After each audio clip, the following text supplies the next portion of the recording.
kita memulai acara hari ini gitu ya, kita mungkin akan memberikan waktu untuk Pak Handi sebagai wakil rektor Universitas Paramadina untuk memberikan sepatah dua patah sambutan gitu ya. Bapak Handi, dipersilakan waktu. Baik, terima kasih Mas Adrian. Bismillahirrahmanirrahim. Assalamualaikum warahmatullahi wabarakatuh. Selamat siang, salam sejahtera buat kita semua.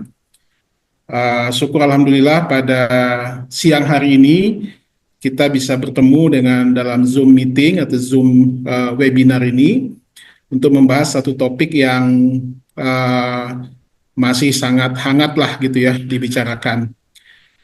Sebelumnya tentu kami ucapkan selamat datang kepada seluruh peserta dan juga narasumber kita ya yang pada siang hari ini adalah narasumber yang sangat representatif untuk berbicara tentang trade war ini ya. Mungkin kami ingin menyapa terlebih dahulu Pak Iman Rahman selaku Direktur Utama Bursa Efek. Terima kasih Pak Iman sudah hadir. Kemudian Ibu Dr. Afiliani selaku Ekonom Senior Indef. Bu Afi, terima kasih juga sudah hadir. Kemudian ada Bapak Dr. Oki Ramadana, Direktur Utama PT Mandiri Sekuritas. Pak Oki juga selamat datang ya. Dan terakhir tentu saja ekonom kebanggaan kita Pak Wijayanto Samirin. Makasih Pak Wija sudah hadir dalam forum webinar ini. Dan juga tentu saja Mas Adrian selaku moderator. Sebelumnya saya mohon maaf ya, karena tadi agak sedikit terkendala untuk masuk karena antusiasme dari teman-teman untuk hadir dalam acara ini luar biasa ya. Kita membuka 100 partisipan ya, dan ini sudah sangat susah untuk masuk nih, harusnya 500, saya yakin nih udah masih bisa nih Mas Adrian ya. Dan juga kami mohon maaf karena harusnya Pak Rektor yang akan memberikan sambutan, tapi karena beliau masih ada di luar negeri, ya jadinya diwakilkan ke kami. Jadi tidak mengurangi rasa hormat ke seluruh peserta dan juga Bapak Ibu pembicara yang hadir pada siang hari ini.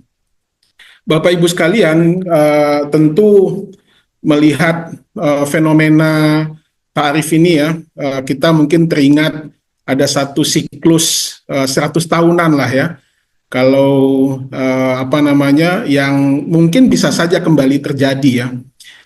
100 tahun itu tentu kita masih ingat apa yang disebut dengan Great Depression ya, sebuah depresi ekonomi yang terjadi di Amerika Serikat sekitar tahun 1929. Di mana bursa efek pada waktu itu ya New York Stock Exchange mengalami kebangkrutan ya, sehingga sekian puluh juta saham pada waktu itu menjadi tidak berarti. Kenapa? Karena harganya yang jatuh. Nah, mungkin tidak banyak yang tahu ya, setelah terjadi awal mulanya Great Depression itu kemudian ada satu undang-undang yang diusulkan oleh Senat Amerika pada waktu itu ya, yaitu undang-undang yang disebut dengan Undang-Undang Tarif Smoot-Hawley ya, yang diusulkan oleh Senator Reed Owen Smoot dan Will Chapman Hawley tahun 1930. Di situ sama polanya dengan menaikkan 20% biaya masuk, dan tujuannya adalah untuk melindungi produk khususnya pertanian dan manufaktur Amerika dari serbuan barang yang impor dari khususnya dari Eropa. Nah, kebijakan ini justru malah membuat perekonomian Amerika dan juga global pada waktu itu juga mengalami semakin parah krisisnya ya, karena kita tahu ya Great Depression itu terjadi selama hampir 10 tahun. Nah, jadi ini seperti kisah mengulang 100 tahun yang lalu, dan pada hari ini kita juga menghadapi hal yang sama ketika Presiden Trump mengeluarkan tarif Trump ini ya, atau dikenal dengan dengan istilah ketika dia mengumumkan itu Liberation Day gitu ya, di mana mereka ingin mengangkat kembali perekonomian Amerika yang selama ini sudah banyak dimasuki oleh negara-negara terutama Cina. Ini seperti anomali bagi kita. Kenapa? Karena Trump sendiri pada dasarnya atau Amerika sendirilah yang sebelumnya banyak menginisiasi perjanjian-perjanjian kerjasama, ya, apakah itu Bretton Woods, General Agreement on Tariff and Trade (GATT) ya, atau North American Free Trade Agreement (NAFTA) maupun World Trade Organization. Jadi multilateralisme hari ini terancam karena kembalinya kekuatan-kekuatan satu negara yang menguasai perekonomian global. Nah, ini tentu saja berdampak kepada bursa saham ya. Kita tahu bersama ya, beberapa bursa saham utama dunia, terutama di Amerika, di New York maupun di beberapa negara besar lainnya mengalami goncangan, dan juga termasuk di Indonesia ya, saham-saham yang sebelumnya juga sudah sempat terpuruk, ini semakin terpuruk. Kenapa? Karena adanya resiko depresi yang mengancam ekonomi global dengan adanya kebijakan Trump ini. Nah, oleh sebab itu, Bapak Ibu sekalian, dengan pembicara-pembicara hebat kita pada siang hari ini, kita ingin mengulas, membahas, ya, terutama dalam perspektif ekonomi Indonesia, bagaimana problem ini ya, ataupun persoalan ini bisa menjadi semacam challenge ya, tantangan dan juga kesempatan bagi kita untuk justru mendapatkan keuntungan yang lebih besar ya terhadap kondisi ini. Kita yakin dengan langkah-langkah yang dilakukan ya, ini bisa justru memberikan dampak yang positif bagi perekonomian Indonesia, asalkan dilakukan dengan hati-hati, dengan cermat, tentu saja dengan kebijakan-kebijakan yang presisi. Jadi Mas Adrian ya, ini sangat menarik diskusinya, dan mudah-mudahan ini banyak hal yang bisa kita kontribusikan ya. Kita bisa sampaikan nanti ke para pengambil kebijakan ya, rekomendasi daripada pertemuan kita pada siang hari ini. Sekali lagi terima kasih, selamat berdiskusi. Mudah-mudahan banyak hal yang kita bisa dapatkan dalam forum yang sangat baik ini. Saya akhiri ya, billahi taufik wal hidayah. Assalamualaikum warahmatullahi wabarakatuh. Waalaikumsalam warahmatullahi wabarakatuh. Baik, Pak Handi, terima kasih atas dua patah katanya gitu ya. Jadi memang kita mungkin sudah masuk aja gitu ya, berkaitan dengan pembuka untuk pemantik diskusi hari ini, bahwa memang kebijakan proteksionalisme Donald Trump itu memang kalau saya lihat itu ada ini ya, ada pemicunya gitu ya, yaitu berkaitan sama defisit anggaran dari di Amerika Serikat sendiri lah kayak gitu. Jadi seperti itu. Jadi memang kebijakan ini memang menimbulkan pro dan juga tentu juga kontra ya, yang itu berakibat terhadap menciptakan gejolak ekonomi global, termasuk di Indonesia juga gitu ya. Yang itu berkaitan sama ketidakpastian pasar, dan juga mungkin ada capital outflow gitu ya, atau pelarian modal asing. Dan juga itu juga mungkin kita juga lihat saat ini juga mungkin penurunan nilai tukar rupiah gitu ya terhadap dolar gitu ya. Jadi mungkin sebagai pemantik diskusi hari ini gitu ya, jadi mungkin saya bacakan dulu ya sedikit profil dari pembicara yang pertama, yaitu Bapak Iman Rahman, MBA. Saat ini Bapak Iman Rahman menjabat sebagai Direktur Utama Bursa Efek Indonesia sejak tahun 2023. Beliau memiliki pengalaman lebih 20 tahun di industri pasar modal dan memegang kunci dalam memajukan ekosistem investasi di Indonesia. Beliau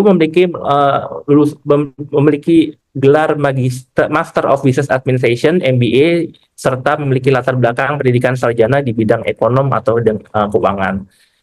Baik, untuk Bapak Iman, mungkin waktu dan tempat dipersilakan, mungkin Bapak Iman. Baik, terima kasih Pak Andri. Bismillahirrahmanirrahim. Assalamualaikum warahmatullahi wabarakatuh. Selamat siang, salam sejahtera untuk kita semua. Yang saya hormati Pak Handi Risa, Bapak dan Ibu pembicara yang lain yang hadir pada hari ini, Bapak Ibu yang telah hadir juga di acara pada siang hari ini. Saya mungkin akan memulai slide saya, mungkin Pak Handi, Pak Adrian, Pak Wijayanto, bahwa kalau saya agak mundur sedikit ketika tidak hanya bicara tentang perang tarif, tapi ketika kami memulai, ketika indeks kita turun ya cukup signifikan, di mana kalau kita lihat kita mulai dari tanggal 2 sampai 19 Maret 2025, di mana pada tanggal tersebut kami mengumpulkan, artinya Bursa dan OJK mengumpulkan para pelaku pasar termasuk pengusaha atau pemegang saham, untuk bersama-sama melihat ya bagaimana kita bisa mengantisipasi pergerakan harga saham yang fluktuatif. Kalau kita lihat bahwa sejak tanggal 18 Maret dan sampai dengan hari Selasa lalu telah 2 kali ya Bursa Efek Indonesia melakukan trading halt, atau kalau kita bicara secara general adalah circuit breaker, di mana aturan bursa bahwa ketika perdagangan itu mencapai lebih dari 5%, yaitu terjadi 18 Maret, maka perdagangan akan terhenti selama 30 menit. Ini juga terjadi ketika hari Selasa lalu, ketika Trump memutuskan terkait dengan tarif, di mana terjadi pada pembukaan perdagangan harga sahamnya turun bahkan lebih dari 8%, sehingga ketika perdagangan langsung dilakukan penutupan perdagangan selama 30 menit. Nah, yang menarik adalah ketika tanggal 2-19 Maret, Bursa dan OJK telah melakukan beberapa aksi atau beberapa penyesuaian kebijakan. Yang pertama adalah terkait dengan penundaan pelaksanaan short sale, dan kedua, OJK menerbitkan kebijakan terkait buyback tanpa melalui RUPS. Yang tujuannya tentu saja kita berharap bahwa isu terkait likuiditas atau fluktuasi peningkatan harga sahamnya bisa lebih terkendali, dan yang terakhir adalah tentu saja ini meningkatkan kepercayaan investor sehingga perdagangan saham bisa kita menciptakan dalam kondisi wajar, transparan, dan efisien. Sementara kalau kita lihat terkait dengan tarif yang dilakukan oleh Trump, di mana berdampak tidak hanya ke Bursa Indonesia, tapi global, kita bisa lihat bahwa di tanggal 8 April, Bursa melakukan penyesuaian. 2 hal, tadi pertama terkait trading halt yang tadinya pertama ada 5%, 10 dan 15, menjadi 8, 15%, dan 20%. Artinya apa?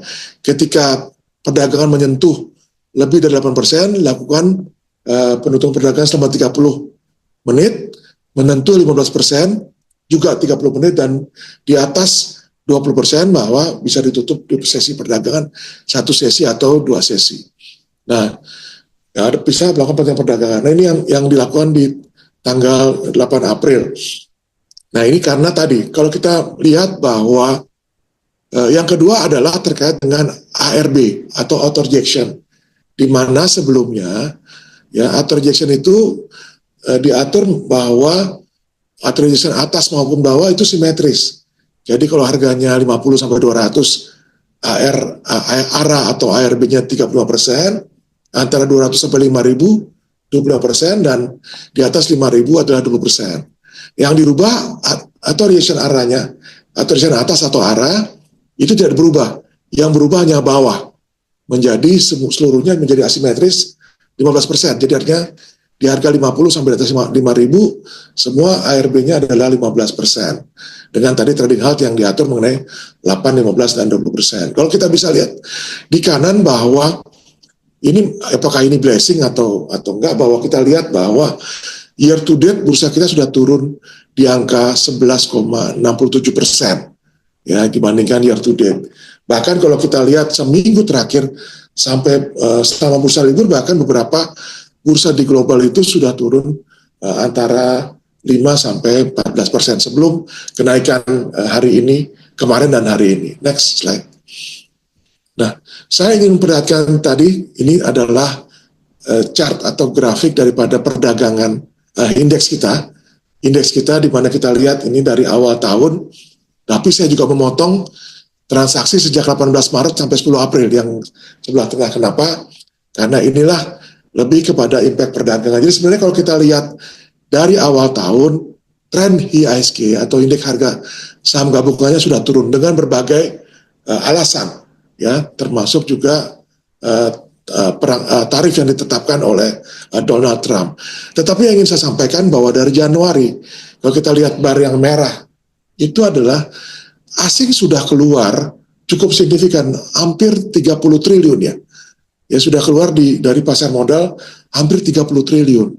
Nah, ini yang menyebabkan bahwa indeks kita trennya menurun, sehingga kita lihat beberapa saham-saham kita yang memiliki weighted yang besar di indeks itu turun.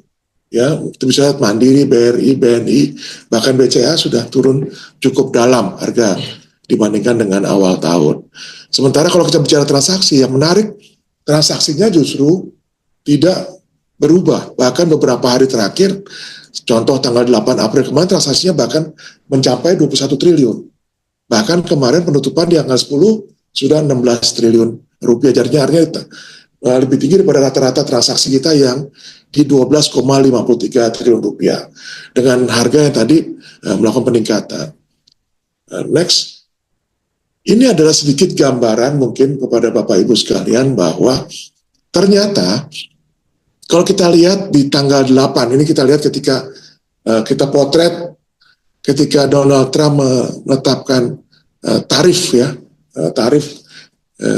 global, kita bisa lihat bahwa investor kita, terutama investor asing, itu net sell. Mereka keluar sebanyak 3,8 triliun dari 20,9 triliun transaksi hari itu, hampir 21 triliun, artinya sekitar 15%. Jadi asing keluar.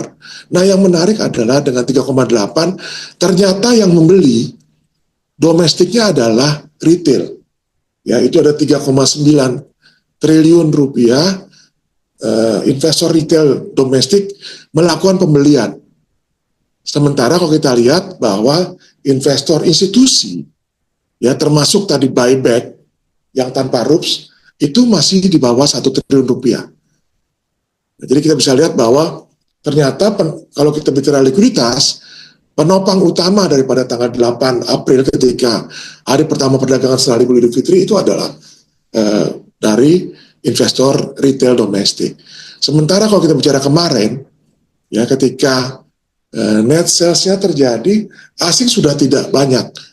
Jadi asing net sales-nya adalah 0,75 triliun, di mana transaksinya sekitar hampir 16 triliun. Dan yang menarik adalah karena harganya naik hampir 5% di tanggal 10 April, yang terjadi adalah bahwa retailnya take profit, jadi mereka net sell. Nah, yang menarik adalah justru bahwa investor domestik institusi mulai mengambil alih peran. Jadi kita bisa lihat bahwa kalau kita bicara pasar domestik kita, sekarang ini asing maupun domestik cukup signifikan. Jadi kalau kita lihat hari ini, ya walaupun di awal pembuka perdagangan tadi sempat merah, tetapi kita tutup dengan positif karena kita melihat bahwa tadi ini sebagai gambaran bahwa domestik kita cukup punya confidence, ya cukup punya confidence untuk membeli saham-saham kita karena tadi valuasi saham-saham kita yang blue chip sudah cukup murah dibandingkan di industri. Next. Nah, ini yang terakhir adalah pertanyaannya kan apa yang bisa dilakukan oleh bursa menghadapi dampak perang dagang. Tentu saja Bursa Efek Indonesia bukan Bank Indonesia yang bisa direct intervensi ya dengan melakukan pembelian ataupun apapun dilakukan. Yang kita lakukan tentu saja yang pertama, karena isunya adalah kalau di pasar modal, ini menarik bahwa indeks itu kan ada 3 hal yang mempengaruhi di IHSG. 1, faktor global, 2, faktor domestik, dan 3, fundamental dari perusahaan tersebut. Yang semuanya diramu menjadi persepsi investor atau confidence level. Jadi jangka pendek yang kami lakukan, mau tidak mau adalah komunikasi aktif dengan publik dan media. Jadi kalau Bapak Ibu lihat, kita berusaha untuk aktif dan dibantu teman-teman media dan juga teman-teman ekonom untuk mengkomunikasikan kondisi daripada korporasinya. Kalau kita lihat sebenarnya, ya kalau kita bisa bandingkan bahwa sebagian besar perusahaan-perusahaan yang memasukkan laporan keuangan, ternyata mereka 2024 itu positif. Ya artinya mereka membukukan keuntungan, pertama. Kedua, selama liburan, ternyata seminggu liburan, itu pertambahan investornya adalah lebih dari 35.000 investor. Artinya apa? Bahwa confidence investor domestik cukup besar untuk bertransaksi pasar modal. Jadi tentu saja yang kita lakukan yang pertama, di jangka pendek adalah komunikasi aktif kepada publik dan media. Kedua, tentu saja penyesuaian aturan. Ya, di mana Contoh dilakukan pada tanggal 8 April pagi sebelum perdagangan untuk mengatur mengenai ARB dan trading halt. Tadi yang sudah saya sampaikan di awal. Tentu saja yang ketiga yang dilakukan oleh OJK adalah penyesuaian aturan buyback. Jadi tentu saja bursa nggak bisa sendirian, bursa harus bersama-sama dengan OJK melakukan beberapa penyesuaian aturan. Tapi juga kita tidak perlu tadi untuk confidence market tidak hanya kita lakukan penyesuaian atas aturan, yang kita lakukan juga ada tentunya penguatan pengawasan. Karena kita ingin bahwa confidence market ini atau pengawasan pasar ini juga kita lakukan. Sehingga kita harapkan bahwa transaksi yang tidak wajar itu kita bisa lakukan pemantauan secara intensif. Ini jangka pendek yang dilakukan. Tentu saja banyak hal yang kita lakukan juga di jangka panjang, dan ini sebenarnya kita mulai tidak saja sejak penetapan tarif oleh Trump. Yang pertama terkait dengan diversifikasi produk. Kalau kita lihat selama ini, sebenarnya kalau bicara Bursa Efek Indonesia, 2 tahun terakhir orang selalu bicara bahwa kita ini one way atau one way. Ketika sahamnya naik, contohnya ketika pandemi, investor kita meningkat setiap tahun rata-rata 3,5 juta tambahan investor. Kenapa? Karena indeksnya waktu pandemi dari 4.000 ke 7.000. Tapi sejak 2023, 2024, ketika sideways penambahannya sekitar memenuhi jadi 2 juta. Nah, apa yang dilakukan adalah tentu saja diversifikasi produk. Kalau kita lihat beberapa produk derivatif, memungkinkan investor melakukan hedging. Jadi ketika indeksnya turun, kita tidak hanya bisa cuma melihat, tapi bisa bertransaksi sehingga bisa menjadi hedging instrumen bagi investor untuk bertransaksi tidak hanya ketika marketnya naik, ya, tapi juga ketika marketnya turun. Termasuk tentu saja kita mulai dari 2023 ketika kita melakukan structure warrant, single stock futures, ETF, bahkan rencana kita di tahun ini kita akan terbitkan ETF gold. Ya, jadi itu yang pertama. Yang kedua tentu saja existing bisnis yang dimiliki oleh bursa terkait dengan kualitas dan efisiensi proses IPO. Jadi selama ini kalau kita bicara bursa, sebagian besar orang melihat bahwa oh ini trading, saya rugi ketika indeksnya naik dan turun. Tapi jangan lupa bahwa di pasar modal itu justru adalah tempat bagi fundraising atau bagi perusahaan-perusahaan untuk mencatatkan sahamnya lewat IPO atau right issue, juga melakukan penerbitan obligasi. Setiap tahun itu sekitar 200 sampai 250 triliun rupiah fundraise dilakukan di pasar, di samping pendanaan lewat perbankan maupun instrumen lainnya. Jadi apa yang kita lakukan terhadap IPO contohnya, kita memiliki target-target terkait dengan Lighthouse IPO.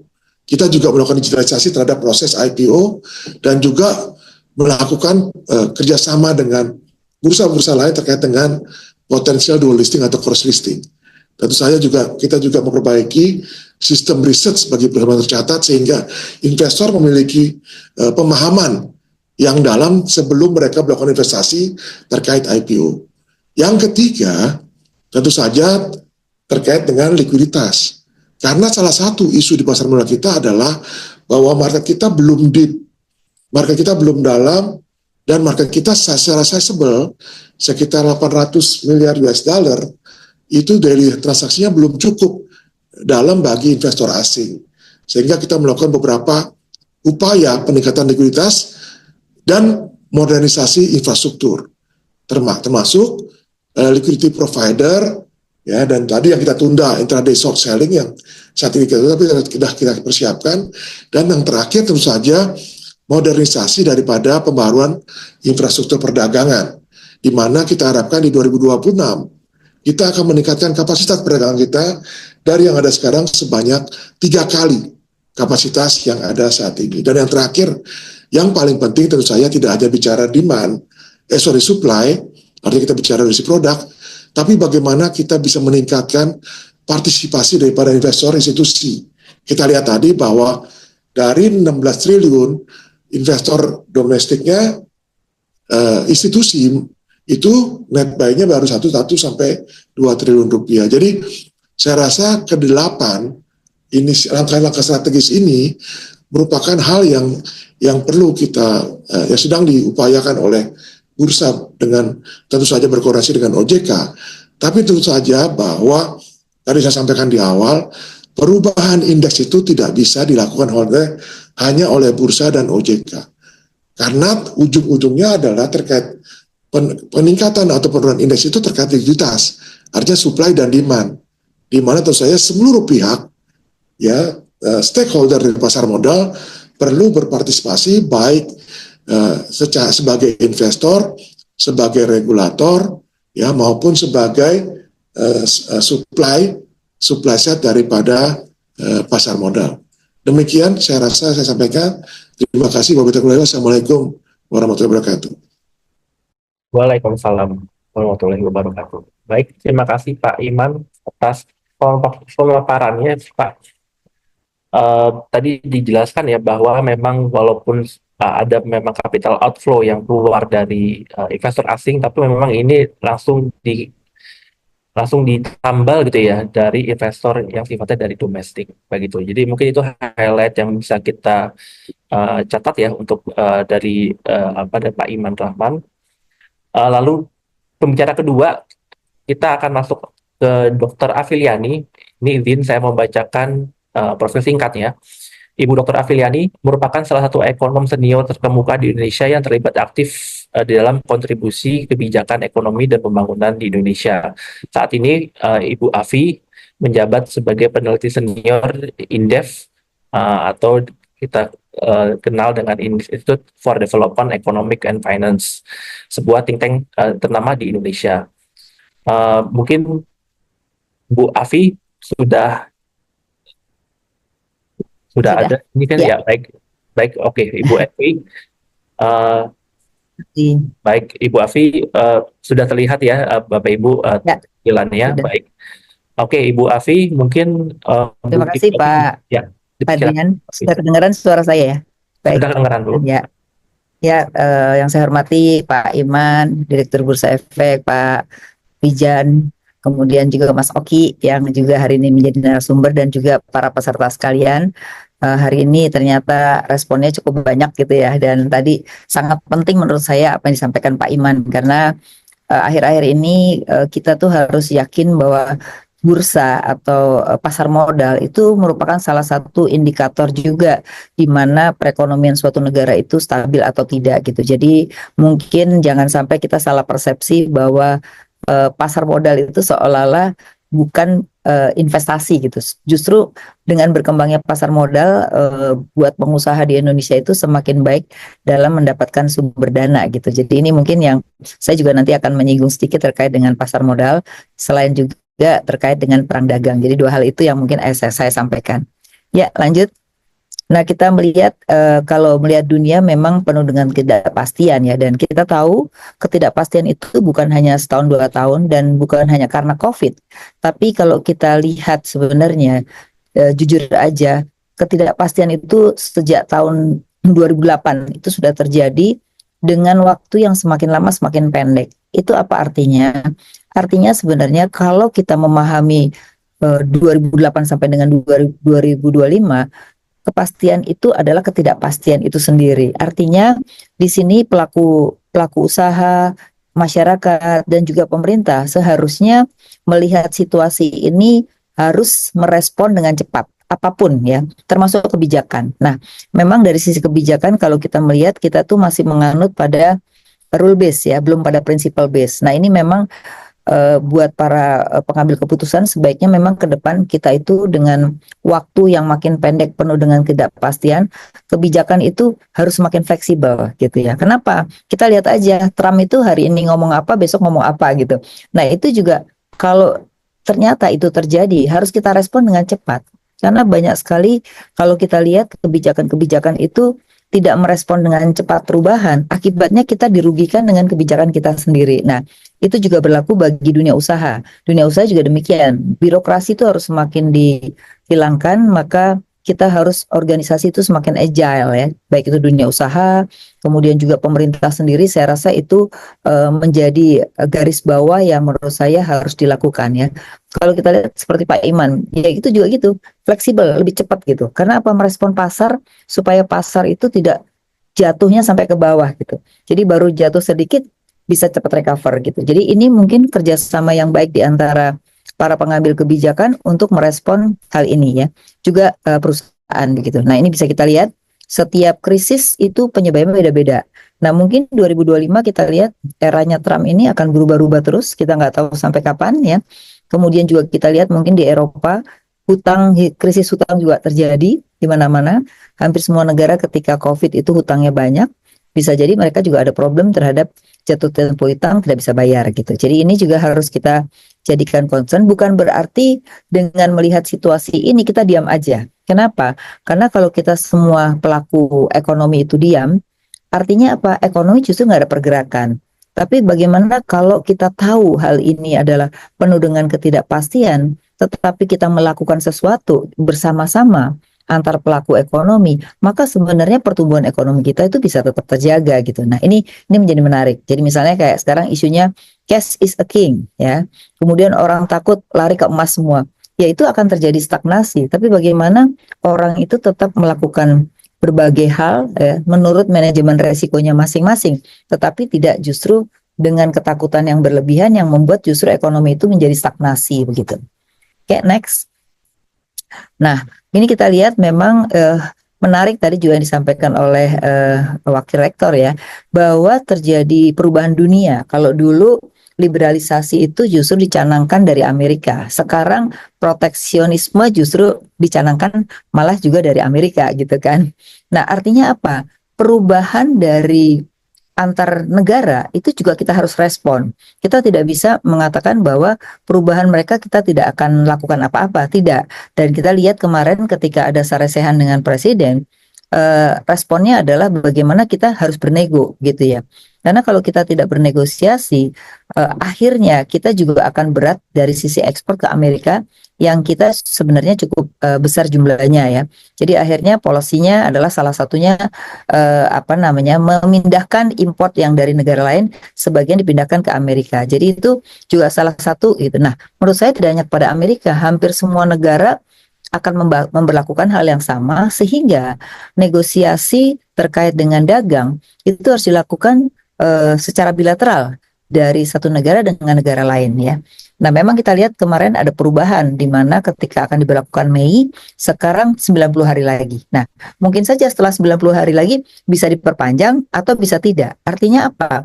Manajemen resiko dari pemerintah maupun dunia usaha itu udah tahu kalau itu tidak dilakukan lagi apa yang harus kita lakukan. Tapi kalau itu memang sudah diberlakukan 90 hari lagi, lalu apa yang mesti dilakukan? Nah, ini yang saya lihat kita harus bersama-sama, tidak bisa membiarkan pemerintah berjalan sendiri, dunia usaha berjalan sendiri.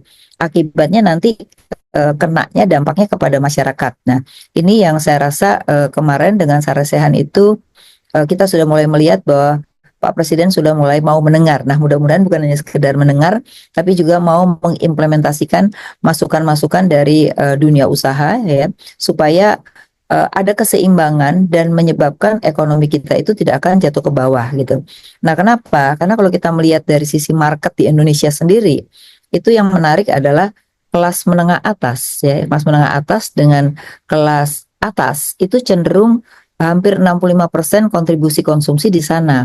Yang cenderung dalam kondisi sulit seperti ini justru mereka mendapatkan dana yang besar atau uang yang besar, di mana suku bunga ketika kondisi tidak pasti gini justru tinggi, ya kan? Harusnya kontribusi belanja mereka itu jauh lebih tinggi dibandingkan dengan kelas menengah bawah dan juga orang miskin, ya, karena kalau miskin itu dapat BLT. Tapi menengah bawah ini yang cenderung tidak mendapat BLT, mereka harus bertahan hidup sendiri. Nah, inilah PR pemerintah itu sebenarnya ada di sini. Jadi terkait dengan subsidi dan hal-hal yang berkaitan dari keuangan negara harusnya lebih concern ke menengah bawah dibandingkan dengan menengah atas ataupun atas, ya. Jadi contoh misalnya kayak subsidi BBM. Nah, ini juga kan kita sudah tahu dari zaman dulu yang menikmati siapa sih gitu. Nah, ini mungkin perlu realokasi di dalam subsidi, realokasi dalam menciptakan lapangan pekerjaan, karena Kalau kita arahnya lebih banyak ke sosial tapi tidak ada pemberdayaan, ini akan berbahaya juga. Karena otomatis orang yang harusnya bisa menciptakan demand jadi tidak menambah demand gitu ya. Pertumbuhan sih bisa aja 5%, tapi persoalannya adalah pertumbuhan itu menjadi tidak berkualitas karena tidak merata kepada semua masyarakat gitu. Jadi saya sih masih yakin kalau ini bisa dijalankan gitu ya, 5,2 saja sih mampu.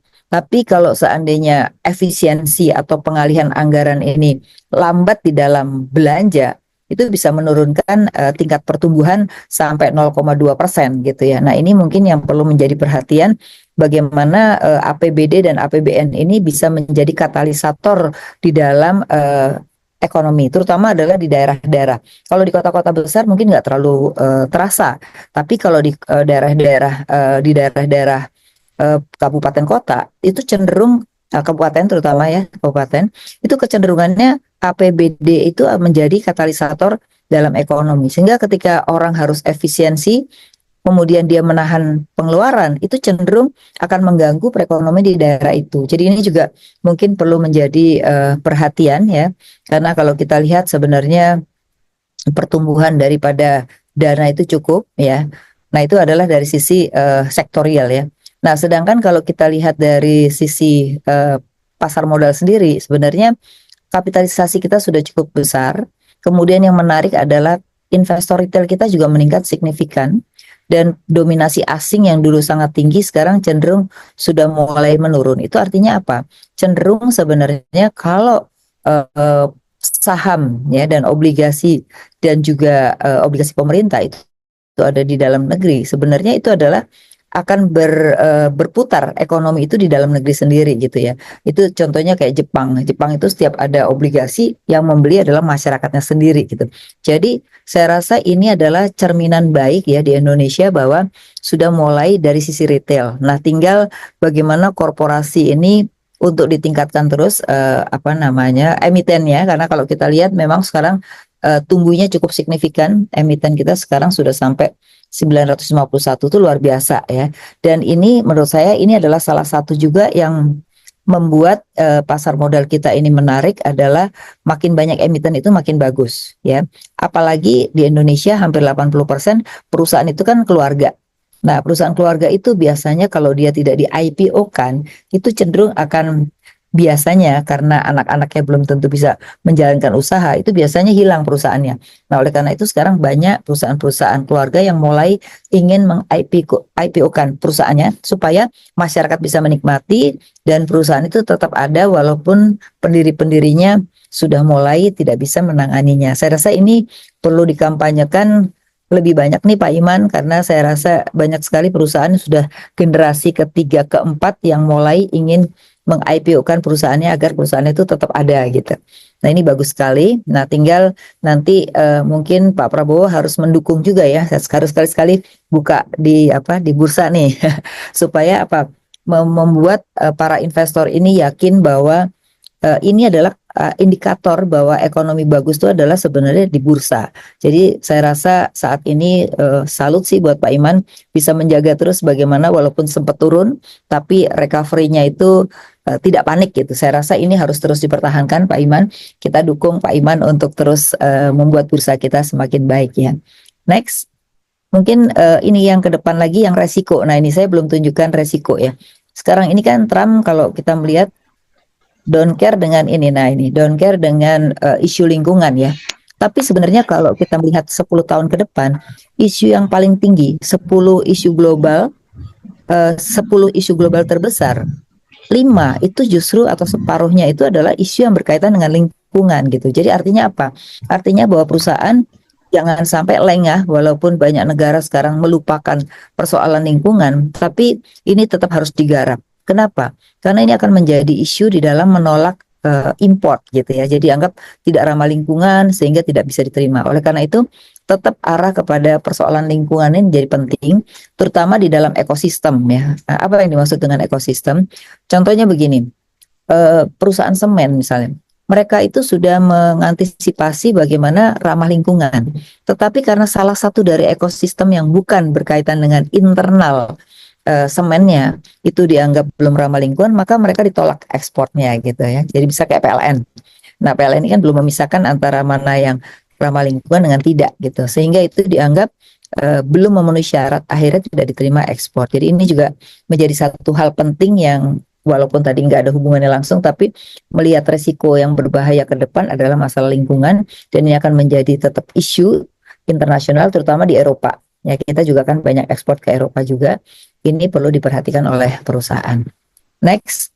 Nah, jadi kalau terkait dengan Trump sendiri, saya melihat eranya sangat berubah, maka sebenarnya respon Indonesia sudah benar ya bahwa sekarang ini akan bernegosiasi, tinggal bagaimana negosiasi itu harus melibatkan, karena jangan sampai ketika kita bicara memindahkan impor ya, tetapi kita sendiri tidak bisa menyiapkan apa yang bisa kita impor ke negara lain gitu. Jadi ibaratnya kita akan nego selain Amerika, mungkin negara lain juga akan memberlakukan hal yang sama.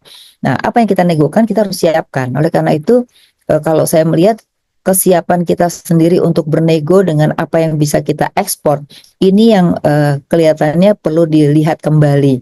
Karena daya competitiveness kita ini kan masih relatif rendah, dan saat ini menurut saya adalah Trump bukan yang mendukung Trump, tapi Trump ini membuat kita baru pada melek gitu. Deregulasi besar-besaran baru mulai karena kita baru melek mata ketika Trump itu melakukan tarif yang tinggi gitu. Nah, oleh karena itu yang dilakukan oleh Trump itu adalah ketika dia butuh dan dia nggak punya, dia kasih 0%. Jadi ada beberapa produk Indonesia yang masuk ke sana tetap 0% gitu ya, seperti tambang misalnya. Nah, jadi ini juga kita harus punya positioning kita dari sisi ekspor dan impor tuh harus kita tahu. Jangan sampai kita cuma import aja, karena kita akan jadi pasar besar-besaran gitu ya. Tapi kita nggak tahu apa yang kita nego untuk kita ekspornya ke negara lain. Nah, ini PR penting yang saya lihat kesiapan itu belum ya. Jadi harus melibatkan pengusahanya, lalu pemerintah harus membuat deregulasi untuk menurunkan ongkos atau biaya, karena biaya kita itu sekarang masih sangat tinggi di dalam ongkos produksi. Kemudian juga ekor kita masih 6,3, ini juga harus dibedah lagi mana yang bisa dilakukan di perusahaan, tapi mana juga yang harus dilakukan oleh pemerintah di dalam deregulasi. Saya rasa itu yang bisa saya sampaikan. Terima kasih. Assalamualaikum warahmatullahi wabarakatuh. Baik, baik, terima kasih Bu Afiliani atas pemaparannya. Memang tadi mungkin saya bisa jabarkan ya sekilas berkaitan dengan materi Bu Afi, berkaitan memang kita harus memiliki strategi yang sifatnya responsif gitu ya. Dan di tengah ketidakpastian pasar modal gitu ya, dan juga ekonomi di global gitu ya, kita memang harus memiliki confidence ya kepada pasar sifatnya dalam negeri ya gitu ya. Itu kurang lebih. Oke, mungkin kita lanjut aja ke pembicara yang ketiga, yaitu Dr. Oki Ramadana. Bapak Oki sudah ada di tengah-tengah kita. Beliau merupakan profesional pasar modal yang saat ini menjabat sebagai Direktur Utama PT Mandiri Sekuritas, anak perusahaan PT Bank Mandiri Indonesia Tbk, yang bergerak di bidang jasa keuangan dan sekuritas. Oke, Bapak Oki bisa kita mulai. Apakah Bapak ada share screen-nya, Bapak? Ya, ada. Ada, oke. Oke, siap. Oke, Bapak Oki, mungkin bisa memberikan pandangan ya Bapak Oki dari berkaitan dengan perspektif sekuritas gitu ya, gitu, pasar modal. Oke. So, give me 1 minute ya, ini saya lihat problem Ya. sebentar ya. Baik. Bentar ya.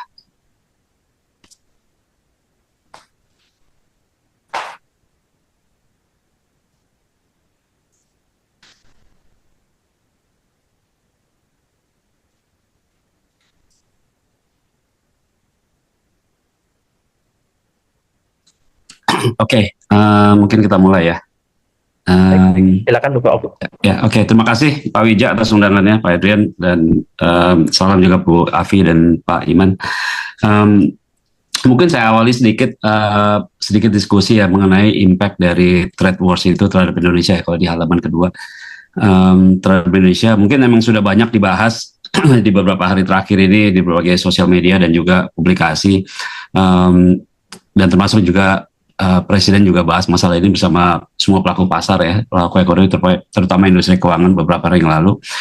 Jadi walaupun tarif yang dikenakan US itu 32%, tapi ekspor to US as percentage to GDP itu hanya 1,9%. Ini bisa dilihat di graf sebelah kiri.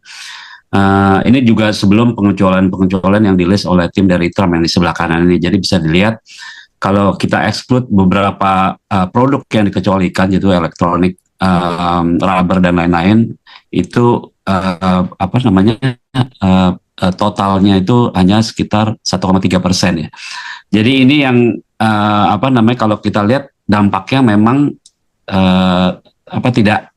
tidak terlalu banyak ya. Nah, kemudian kalau kita lihat dari sisi dampak tarif ini memang paling kecil dibandingkan dengan negara-negara ASEAN lainnya ya. Jadi sebenarnya memang tapi memang makro backdrop kita itu yang recently itu lihat even sebelum masalah tarif ini muncul. Jadi kesan ini memang masalah tarif ini menambah persepsi negatif terhadap Indonesia. Nah, kalau kita lihat di slide ketiga, slide selanjutnya next.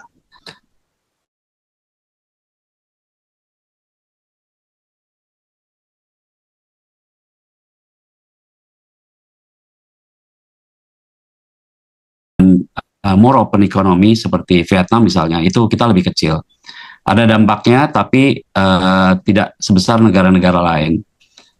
Kalau kita lihat beberapa global research house seperti JP Morgan dalam memprediksi outlook pertumbuhan negara-negara ini, kan mereka menurunkan growth prospect dari negara lain di luar Indonesia ya.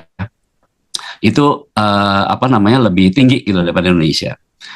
Nah, Vietnam itu paling ekstrim, di mana dari total ekspornya 80% of GDP itu sekitar 30%-nya adalah ekspor to US. Jadi kita lihat Indonesia total ekspornya jauh lebih kecil ya. Kita memang banyak import ya. Jadi dan ekspor to US-nya memang sangat kecil sebagai persentase terhadap GDP seperti yang kita lihat di slide sebelumnya. Kalau kita lihat Singapura itu total ekspornya hampir 100%, walaupun dia yang mungkin paling kecil dari sisi tarif yang dari sisi tarif dari US-nya. Jadi kalau negara-negara yang lain kena imbas dari tarif ini, Singapura juga secara tidak langsung akan kena imbasnya juga karena dia total ekspornya memang besar sekali. Kalau Indonesia memang lebih banyak depending on domestic market dan ekspor. Jadi kita lebih resilient. Jadi kalau kita lihat di slide sebelah kanan, ini juga memperlihatkan posisi kita relative to other countries in the region. Tarif kita 32%. Jadi simpelnya kalau harga produk kita di US itu naik 30%, kalau memang semua di pass on ke consumer di US, tapi kita bisa lihat negara lain juga produknya mungkin lebih tinggi lagi ya, kecuali India ya kalau kita lihat di sini. Jadi masih ada chance at the end of the day produk kita tetap bisa diabsorb oleh US market compared to products dari negara lain yang kenaikan harganya potensial akan lebih tinggi, apalagi Cina yang sekarang 120% ya. Kita belum tahu end up-nya nanti akan gimana. Next. Kemudian impact-nya ke capital market bagaimana? Walaupun sekarang ada suspension 90 hari ya, seperti yang baru di-announce oleh Trump kemarin. Tapi tetap masih ada uncertainty dan masih ada resiko yang tidak langsung dengan potensi eskalasi trade war dengan Cina ini. Jadi intinya masih ada uncertainty. Kalau di capital market itu uncertainty menjadi satu hal yang paling utama ya. Yang key issues di capital market kita adalah uncertainty. Jadi kalau kita lihat sejak di-announce sampai kemarin suspend itu market kita turun 8%. Relatively masih lebih bagus dibandingkan dengan market lain seperti Vietnam, Hong Kong, Singapura, Thailand, Jepang, atau bahkan US market sendiri ya. Dengan catatan exception-nya itu ada di situ kita bisa lihat dari India, kemudian Filipina, Korea, Malaysia, dan Cina. Jadi kita more close economy dengan 19% ekspor to GDP ratio dan hanya close to 2% US export to GDP. Jadi memang seperti yang tadi saya katakan, stock market kita memang relatif lebih resilient. Concernnya lebih kepada indirect impact karena weaker export ke Cina ya. Kita ekspor ke Cina itu kan mostly commodity ya. Dan sejak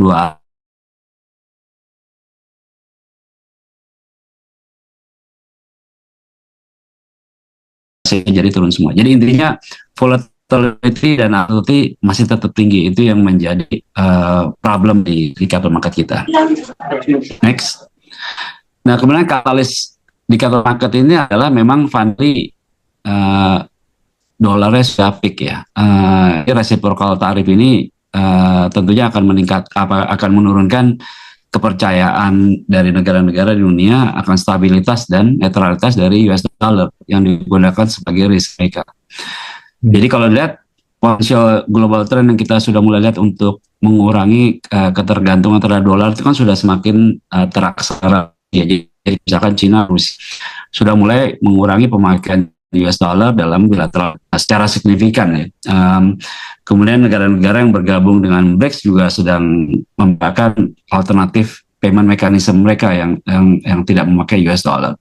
Bank sentral dunia juga mulai memakai gold sebagai alternatif terhadap US dollar. Jadi katalis untuk market currency-nya termasuk hadir itu terjadi penguatan di medium or long itu ada gitu ya.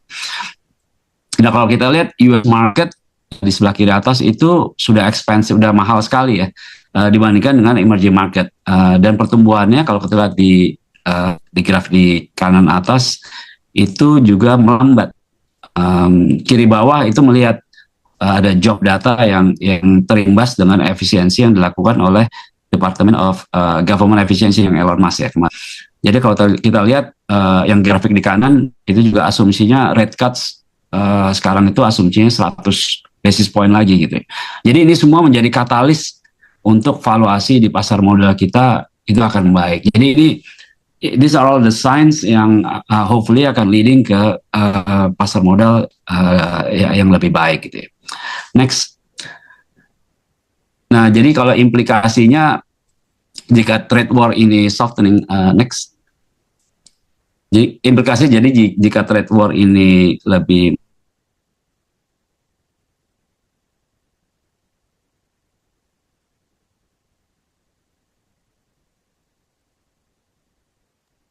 Baik, sepertinya ini ada,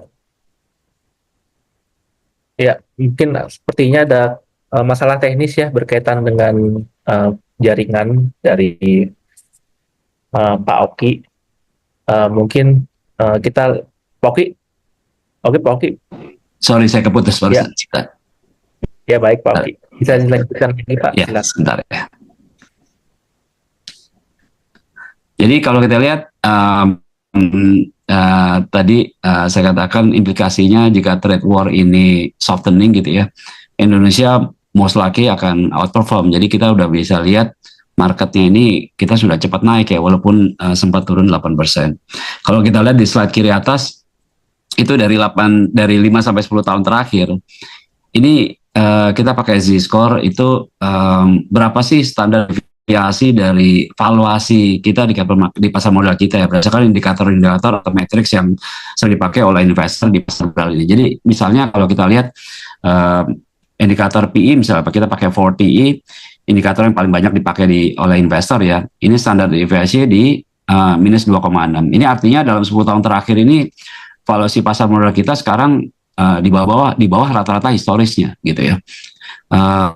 Sekarang itu di sekitar 9 kali. Kalau dilihat di grafik di sebelah kanan atas itu kelihatan sekali rata-rata PE kita the last 10 years itu sekitar 15 sampai 16 kali gitu. Tapi sekarang itu PE-nya itu di bawah 10 malah ya, 9 sampai 10 kali.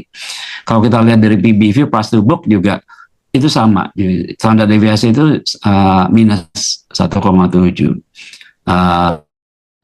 Trailing PBV juga sekitar 1,6. Nah, sedangkan di grafik yang sebelah kanan yang sebelah kanan itu adalah imbal hasilnya. Jadi atau returnnya. Jadi indikator untuk return itu dari dividend yield, earning yield, dan juga equity risk premium itu semua standar deviasi positif semua dan semakin tinggi. Jadi bisa kelihatan gitu ya dengan standar deviasi yang sekarang itu 6%. Itu sangat menarik sekali gitu. Yang kedua, dari sisi earning yield juga itu di 10%. Jadi standar deviasi sekitar 3,3 ya kalau lihat di sini. Jadi ini mulai menandakan harga saham atau valuasinya tuh undervalue juga gitu ya.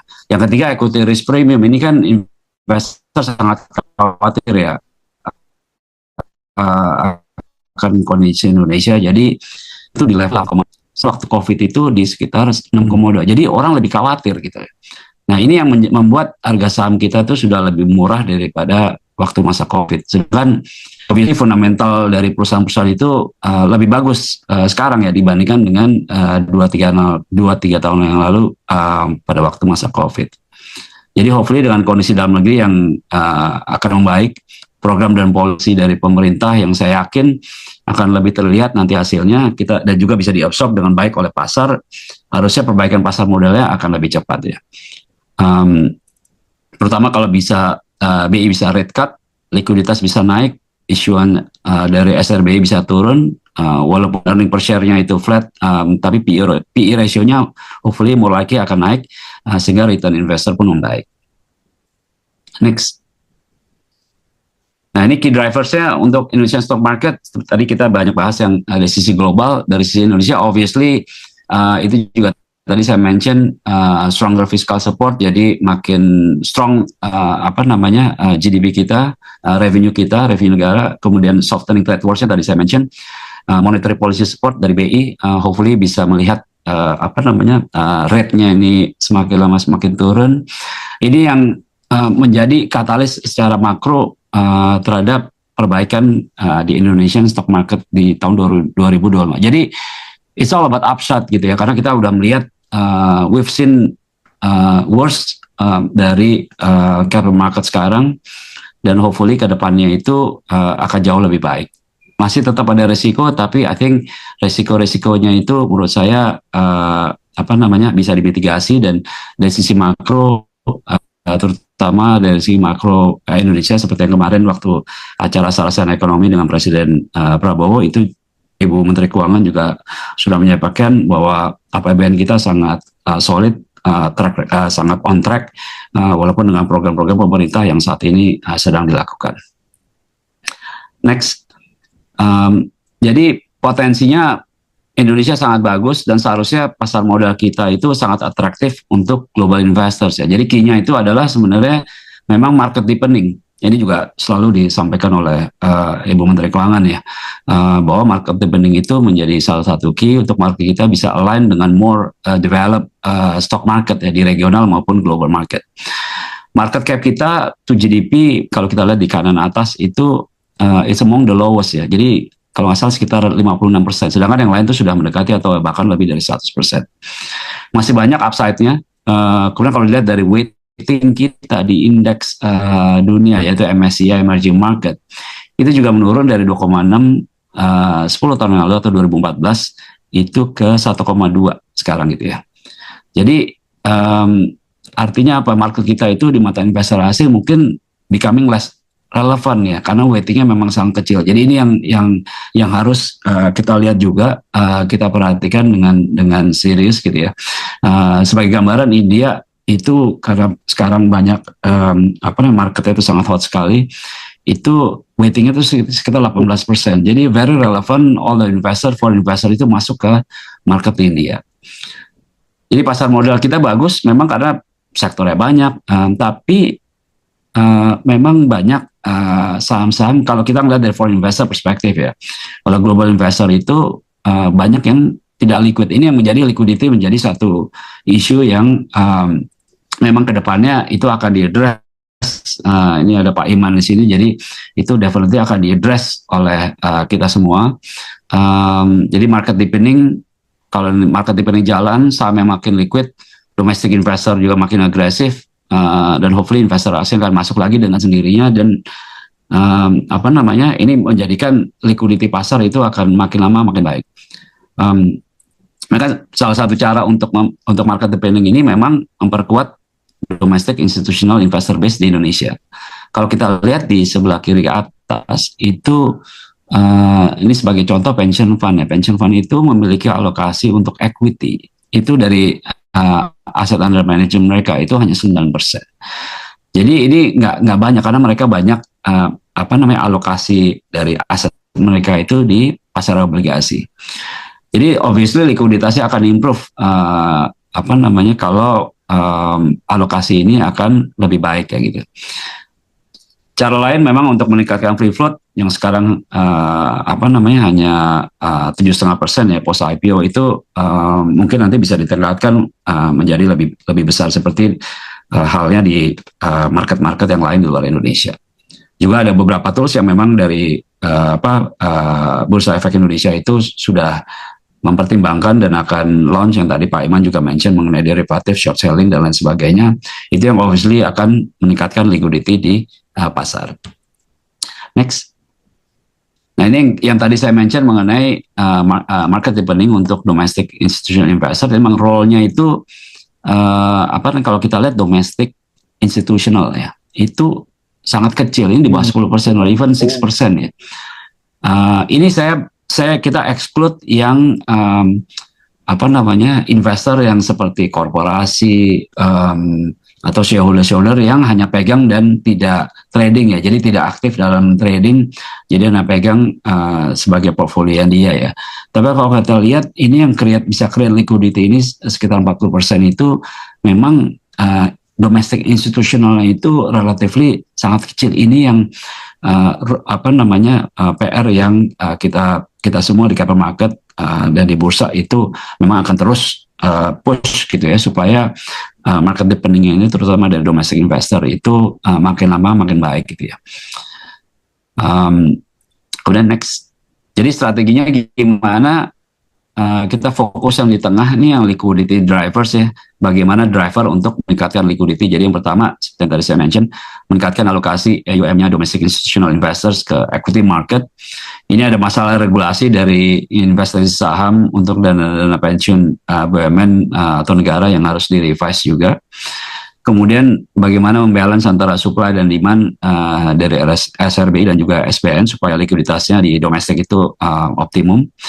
Kemudian ekspansi dari financial product tadi melalui ETF, derivatif dan lain sebagainya. Dan mungkin yang terakhir ada kolaborasi, dan juga Pak Iman juga sempat mention kolaborasi dengan pasar ASEAN untuk saling invest. Jadi kita invest, kita punya fund untuk ASEAN dan investor-investor di ASEAN juga punya fund yang sama gitu. Jadi supaya saling mendukung kita sebagai pasar ASEAN.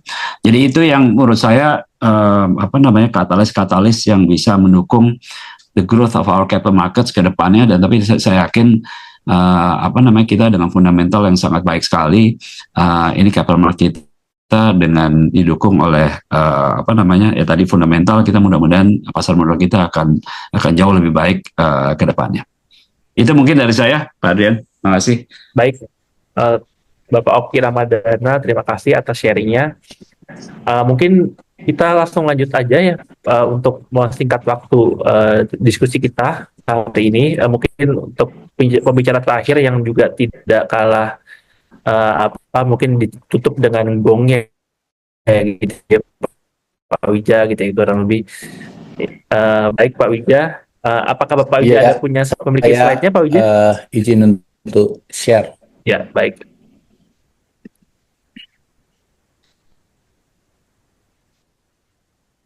Makasih Mas Adrian, Pak Iman, Pak Oki dan Bu Afi.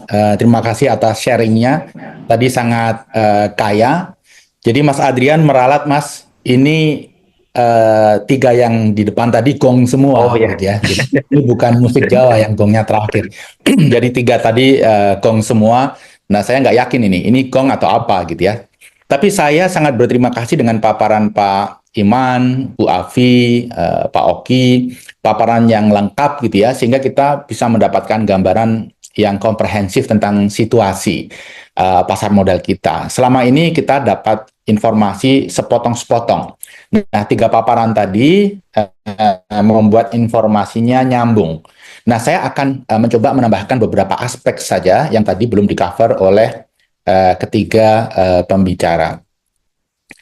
Sepakat sekali dengan Pak Iman bahwa pasar modal itu merupakan sesuatu yang sangat penting. Sepakat juga dengan Bu Afi bahwa pasar modal ini berfungsi seperti etalase.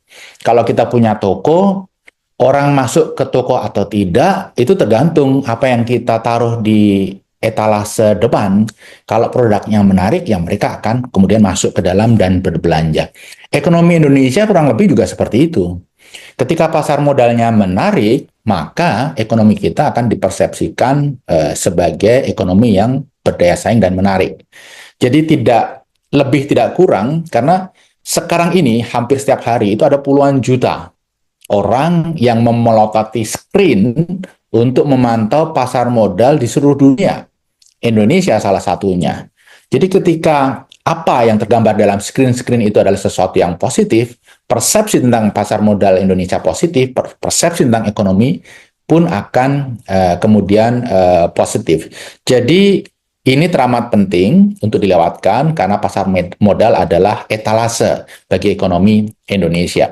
Nah, saya ingin melanjutkan apa yang disampaikan oleh Pak Iman tadi, bahwa memang kinerja indeks itu tidak bisa hanya digantungkan kepada teman-teman yang di OJK, hanya teman-teman yang di BEI, tapi paling tidak ada 3 faktor yang mempengaruhi. Yang pertama faktor global, yang kedua faktor nasional, dan yang ketiga adalah faktor spesifik pasar modal kita. Saya akan lebih fokus ke yang pertama dan kedua.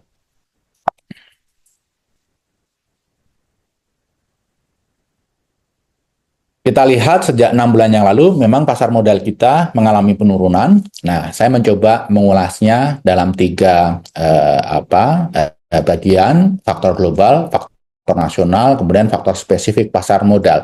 Nah, dari membelah permasalahan menjadi 3, kita akan lebih jelas nanti solusinya akan seperti apa. Semua pihak harus ikut cawe-cawe mencarikan solusi sehingga pasar modal kita makin sehat, ekonomi makin menggeliat. Saya ingin membuka dengan faktor global.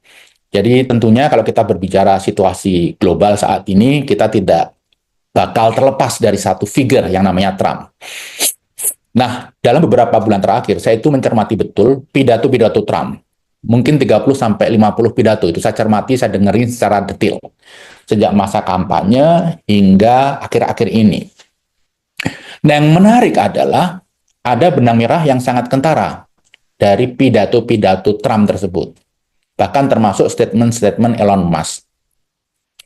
Apa itu? Mereka takut Amerika mengalami kebangkrutan fiskal.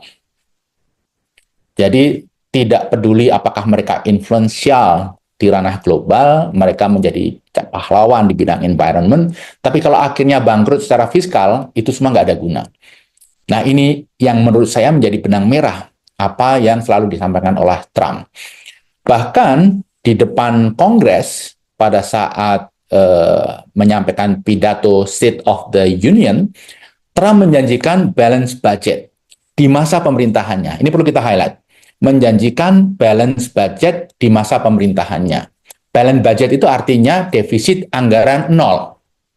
Jadi memang yang selalu dinarasikan adalah trade, tapi sebenarnya agenda utamanya Trump, kalau saya lihat dari statement-statementnya, benang merahnya adalah balance budget untuk menghindarkan Amerika dari kebangkrutan fiskal.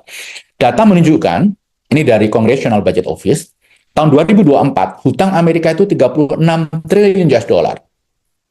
Ekonomi kita hanya 1,6 triliun US dollar. Hutang Amerika 36 triliun US dollar.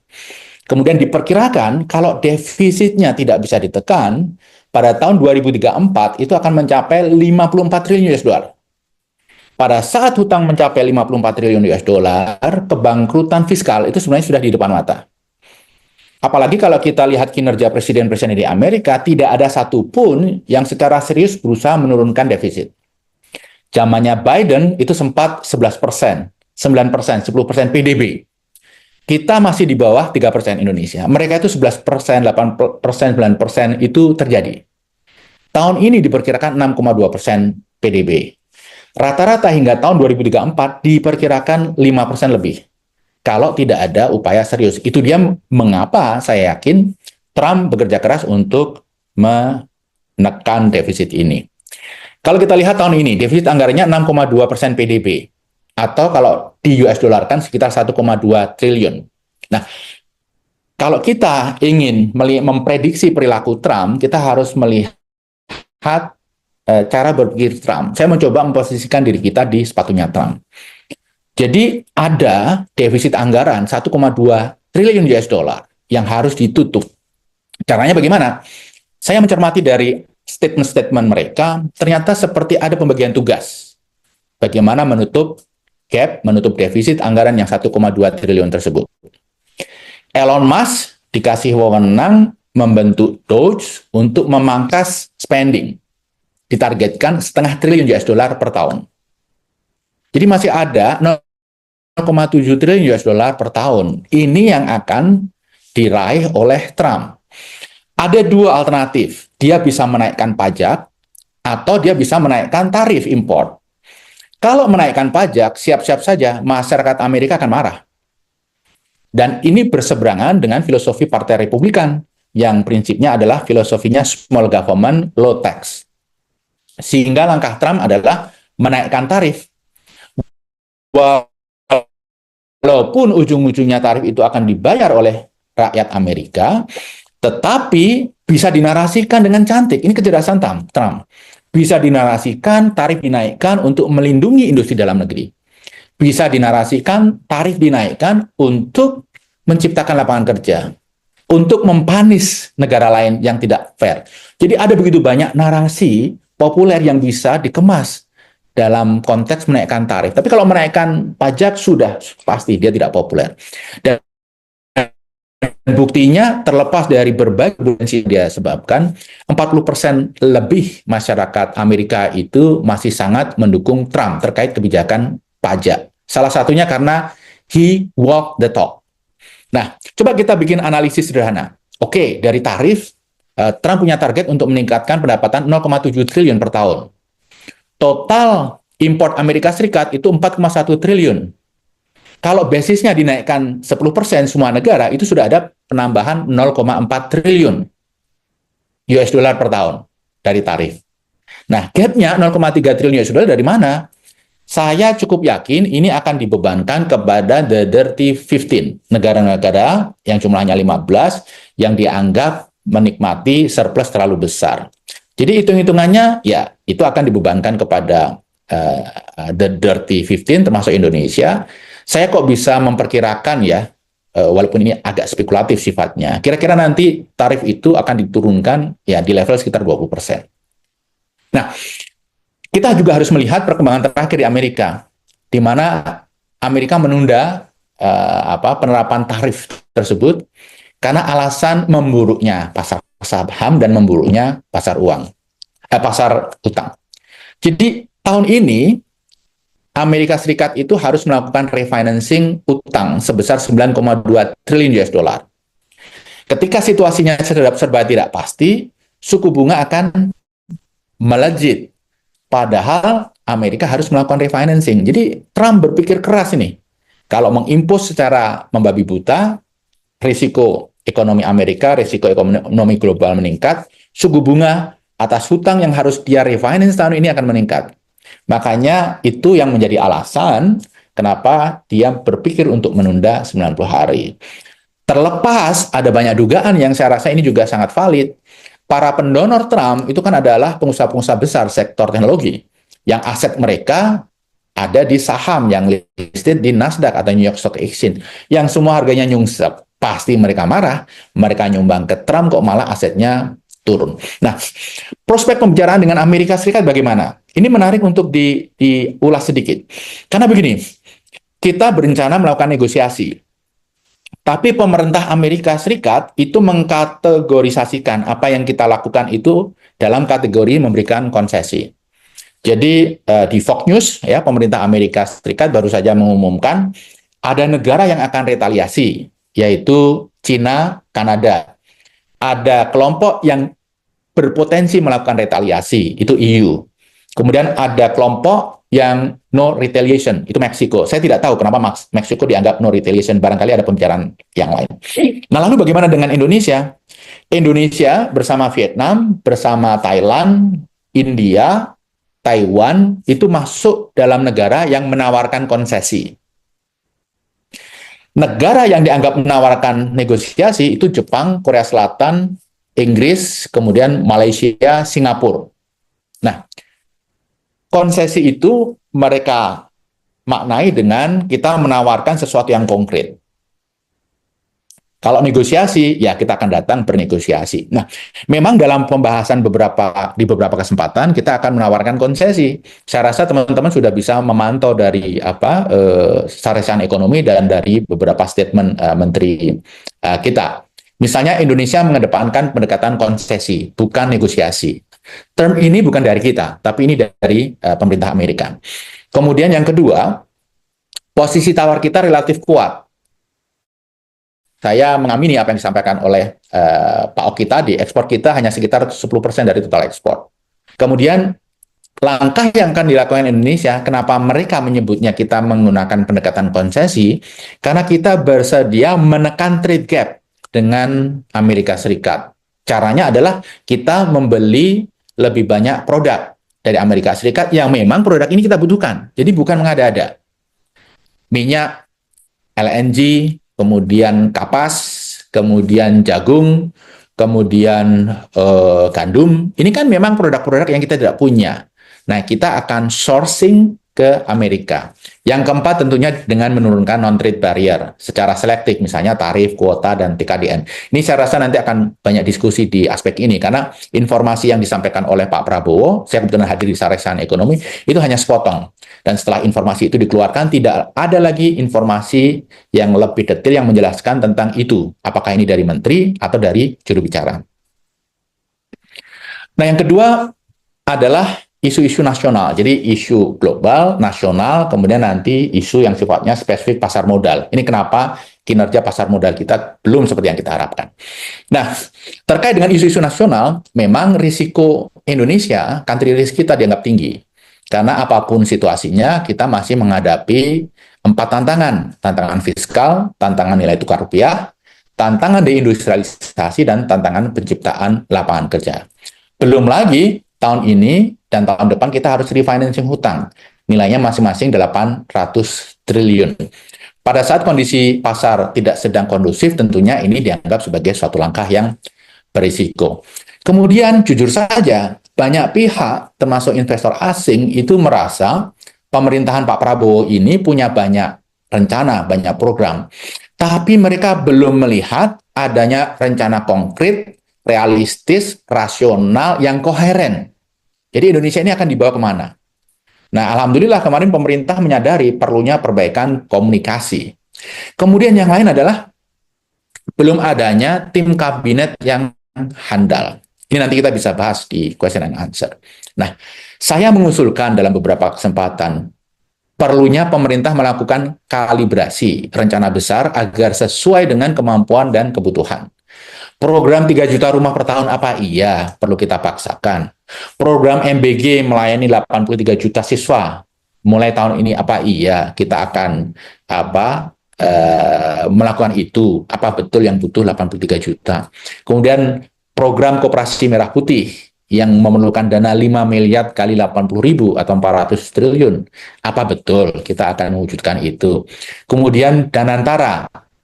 Dan antara, alhamdulillah, timnya saya mengapresiasi, solid. Tetapi yang harus di-adjust adalah agendanya. Jangan terlalu agresif. Nah, terkait dengan isu-isu nasional ini yang mempengaruhi kinerja pasar modal kita, saya mengusulkan 3 hal konkret kepada pemerintahan Prabowo. Yang pertama, perbaikan komunikasi. Alhamdulillah sudah disadari. Yang kedua, perbaikan teknokrasi. Ini masih menantang. Program-program besar itu harus dikupas, harus dihitung betul, sehingga justified secara teknokratis.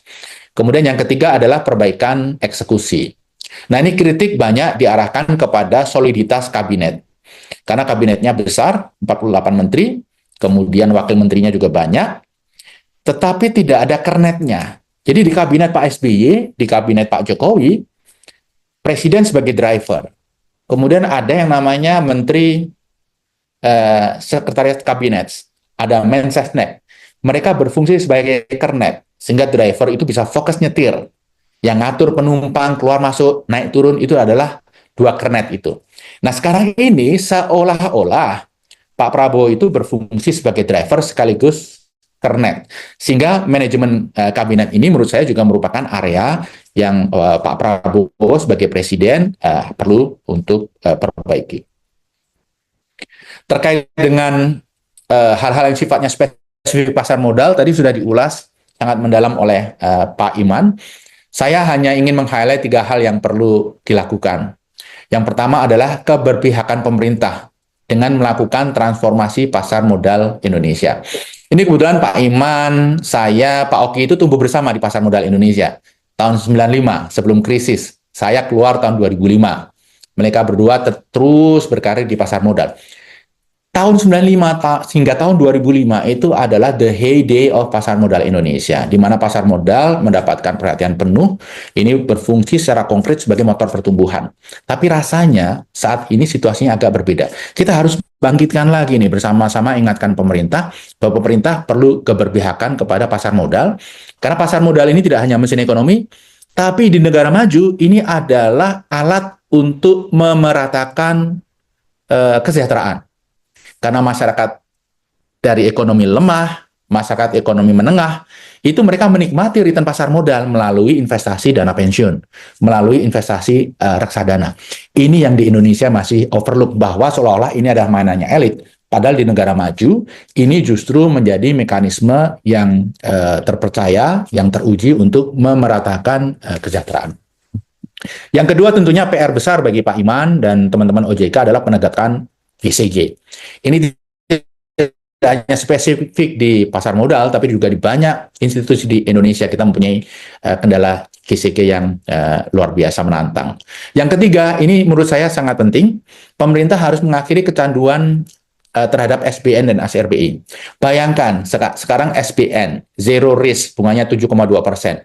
Otomatis investor meninggalkan pasar modal, investor meninggalkan bank meninggalkan memberikan kredit kepada real sektor, lebih baik naruh dananya di SBN tersebut karena risiko rendah dan returnnya tinggi. Nah, hal ini perlu diluruskan. Tetapi terkait poin ketiga ini, rasanya pemerintah mau tidak mau harus melakukan itu. Karena kapasitas berhutangnya sudah mentok, sehingga kebiasaan menerbitkan SBN secara masif, seperti yang terjadi 10 tahun terakhir, itu mau tidak mau harus dikurangi. Dan bahkan akan menghadapi zero growth ya terkait SBN ini. Yang terakhir, saya ingin sedikit membahas, karena sekarang ini banyak sekali prediksi bahwa kita akan krisis seperti tahun 98. Apa iya? Saya mencoba menawarkan 3 skenario krisis. Yang pertama, krisis ekonomi 98. Yang kedua, skenario krisis COVID tahun 2020. Yang ketiga, skenario krisis subprime mortgage tahun 2009. Kalau kita mengandaikan yang terjadi ke depan adalah skenario krisis 98, ada banyak perbedaan.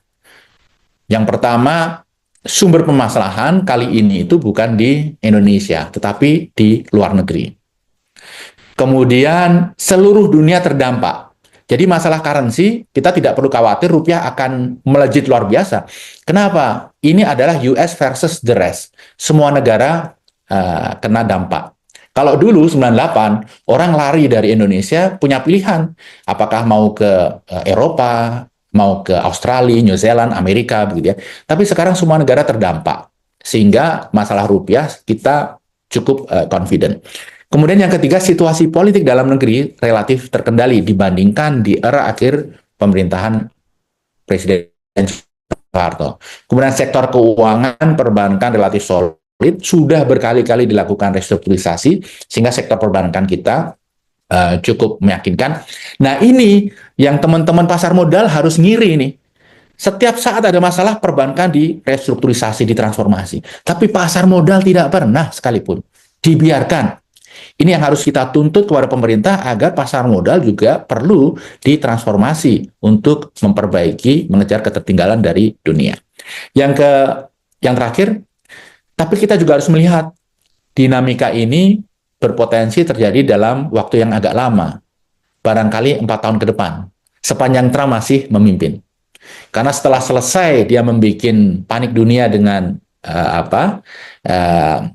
reciprocal tarif, saya yakin dia punya ide yang lain yang akan dijalankan, ide yang lain lagi. Jadi dinamika ini akan berjalan panjang dan kita harus mengakrabi.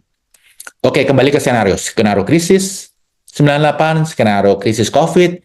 Saya rasa tidak akan seperti skenario krisis COVID. Karena skenario krisis COVID itu insentif ekonomi apapun tidak berfungsi. Kenapa? Karena orang ketemu saja takut. Sehingga krisis COVID akan berakhir dengan sendirinya setelah COVID itu pergi.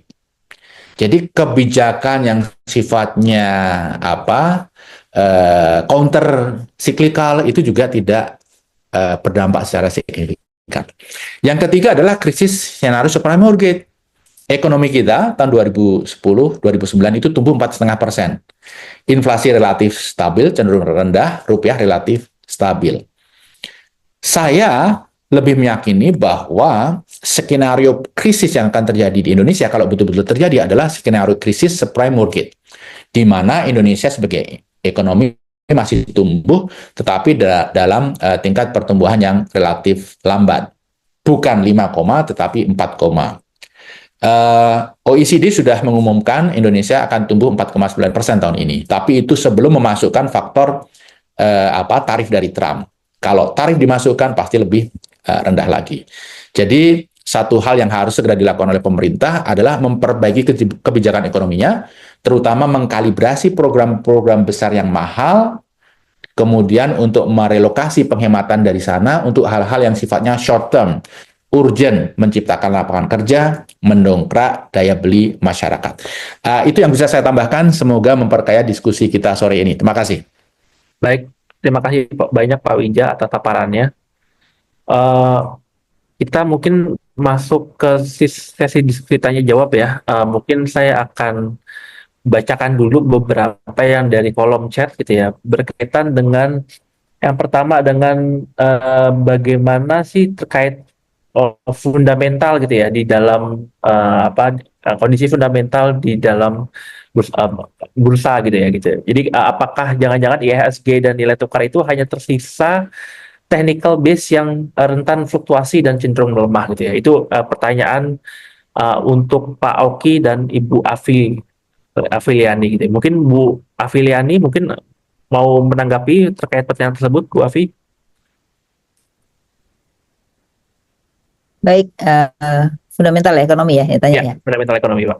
Bu. Baik, terima kasih. Jadi memang kita memang kalau dilihat dari struktur ekonominya itu memang masih membutuhkan banyak perbaikan ya. Kenapa? Karena struktur ekonomi itu sebenarnya kalau kita lihat adalah bagaimana pasar dari sisi sektor keuangan dan sektor real itu memang ada perimbangan ya. Memang kalau kita harus akui saat ini itu cadangan devisa kita itu masih sangat tergantung juga dari dana asing yang sifatnya portofolio jangka pendek gitu ya. Nah, memang harapannya adalah bagaimana struktur ekonomi dari sisi sektorial inilah yang harus digarap ya. Karena kalau negara banyak ekspor dibandingkan import, maka kita punya cadangan devisa yang besar, maka cadangan devisa yang besar itu akan membuat fundamental ekonomi menjadi kuat karena nilai tukar kita cenderung akan lebih stabil ya, sehingga tidak berdampak kepada masyarakat, di mana kita tahu karena impor kita besar, begitu nilai mata uang kita melemah, maka kecenderungan harga-harga akan meningkat. Nah, itu juga akan berpengaruh pada inflasi ya. Nah, jadi memang PR yang saat ini kita bicara hilirisasi ya, mungkin juga bukan hilirisasi kalau menurut saya, hulurisasi menjadi penting. Kenapa? Karena kalau hilirisasi kita garap tapi semua bahan bakunya import, maka kita hanya mempunyai nilai tambah yang kecil. Nah, tapi bagaimana justru kita bicara hulurisasi adalah menggantikan import kepada bahan baku di dalam negeri ya. Tidak harus semua, tetapi kita memilih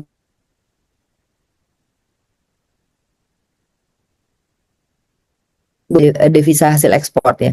Karena kalau nggak ada di dalam negeri hasil ekspornya, maka cenderung biasanya rupiah kita melemah, cadangan devisa kita turun. Maka kita sekarang meminta ekspor kita untuk ditempatkan di dalam negeri gitu. Nah, tapi kalau kita nanti struktur ekonomi kita sudah baik dari sisi hilirisasi, hulurisasi, cenderung kita akan mulai juga fundamentalnya kuat ya. Itu dari sisi fundamental yang sektorial ya.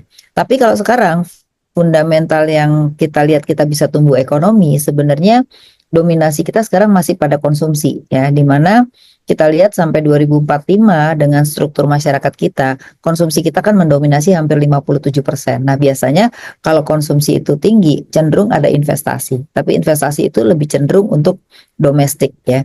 Nah, ini yang memang perlu PR pemerintah itu untuk benar-benar, makanya Trump ini sebenarnya itu adalah membuat mata kita terbuka untuk melakukan deregulasi besar-besaran agar fundamental ekonomi dari sisi sektor real ini diperbaiki ya. termasuk governance-nya. Karena selama ini yang perusahaan yang governance itu adalah lebih pada cenderung di sektor keuangan, ya bank, pasar modal. Kita tahu selalu ada aturan-aturan yang sangat governance ya. Tapi kalau sektor real itu kan nggak ada yang ngawasin, ya kan? Sehingga akhirnya media sosial aja tuh yang mengawasi. Nah itu kan nggak benar. Mestinya ke depan perusahaan-perusahaan yang saat ini sedang merintis untuk ekspor harus basisnya itu. Kalau perusahaan yang sudah ekspor itu biasanya cenderung sudah harus governance, kalau enggak dia nggak akan bisa ekspor gitu. Nah jadi ini ada tahapan di mana kita harus memperbaiki struktur ekonomi kita khususnya di sektor real. Terima kasih. Baik Bu Afi. Silakan Pak Oki mungkin akan menambahkan Ya. terkait. Mungkin saya tambahkan sedikit dari sisi kalau kita relevansinya dengan indeks harga saham gabungan ya. Jadi kalau kita lihat indicator market itu somehow ada disconnect sedikit dengan fundamental kita, fundamental ekonomi. Fundamental ekonomi I think relatively strong, tapi memang masih banyak PR juga yang menyangkut industrialisasi, yaitu kita seperti tadi Bu Afi mention itu kita sangat tergantung dari import juga. Kita industri kita memang harus dibangun, makanya investasi ini kan memang harus yang selalu digaungkan oleh pemerintah, investasinya harus jalan gitu ya. Nah, related to that itu adalah memang capital marketnya juga harus jalan kalau seiring dengan investasi yang akan ditingkatkan gitu. Kita the last 10 years itu growing at 5% gitu ya, nggak kemana-mana gitu. Tapi ke depan ini memang harus investasi ini harus jalan. Yang sekarang kalau nggak salah persentase itu GDP itu sekitar 30% itu harus ditingkatkan. Dan kalau investasi itu ditingkatkan, ya capital market pun juga harus jalan gitu. Karena capital market itu menjadi salah satu katalis atau avenue untuk fundraising juga gitu ya. Jadi ini sangat penting sekali ya, makanya the whole thing about Danantara, konsepnya dan lain tentang Danantara dan ini itu memang untuk bagaimana kita meleverage equity kita supaya kita bisa meningkatkan investasi FDI di Indonesia gitu. Jangan membawa dana dari asing dan terutama dari foreign yang untuk berinvestasi di Indonesia juga gitu ya. Itu aja tambahan saya, Mas. Ya baik, mungkin kita sambungkan lagi dengan pertanyaan lain ya, yang berkaitan sama TKDN ini. Ini kan tadi kita Bu Afi dan Pak Oki juga menyebutkan berkaitan bahwa ketergantungan impor kita sangat tinggi ya gitu ya untuk bahan baku ya gitu ya. Nah ini kalau misalnya TKDN dihapus, ini apakah sifatnya kontradiktif gitu ya? Ada satu sisi mungkin merugikan industri lokal gitu ya gitu ya. Nah ini bagaimana mungkin pendapat Bu Afi atau Pak Wija atau berkaitan sama Pak Oki juga gitu sih, atau juga Pak Iman? Mungkin Pak Wija dulu, mungkin silakan boleh. Pak Wija. Narasi penghapusan TKDN dan kuota impor itu muncul dari sarisan ekonomi kemarin ya. Memang dalam sarisan ekonomi tersebut Pak Prabowo mengungkapkan dua statement itu. Tetapi kita pahami bahwa statement dari Presiden itu sifatnya adalah guidance gitu ya. Yang detailnya harus dilengkapi oleh para menteri. Nah, di sini yang muncul sebenarnya adalah communication gap. Karena ketika Presiden mengeluarkan statement, itu semua bingung kalau mau reconfirm itu ke siapa.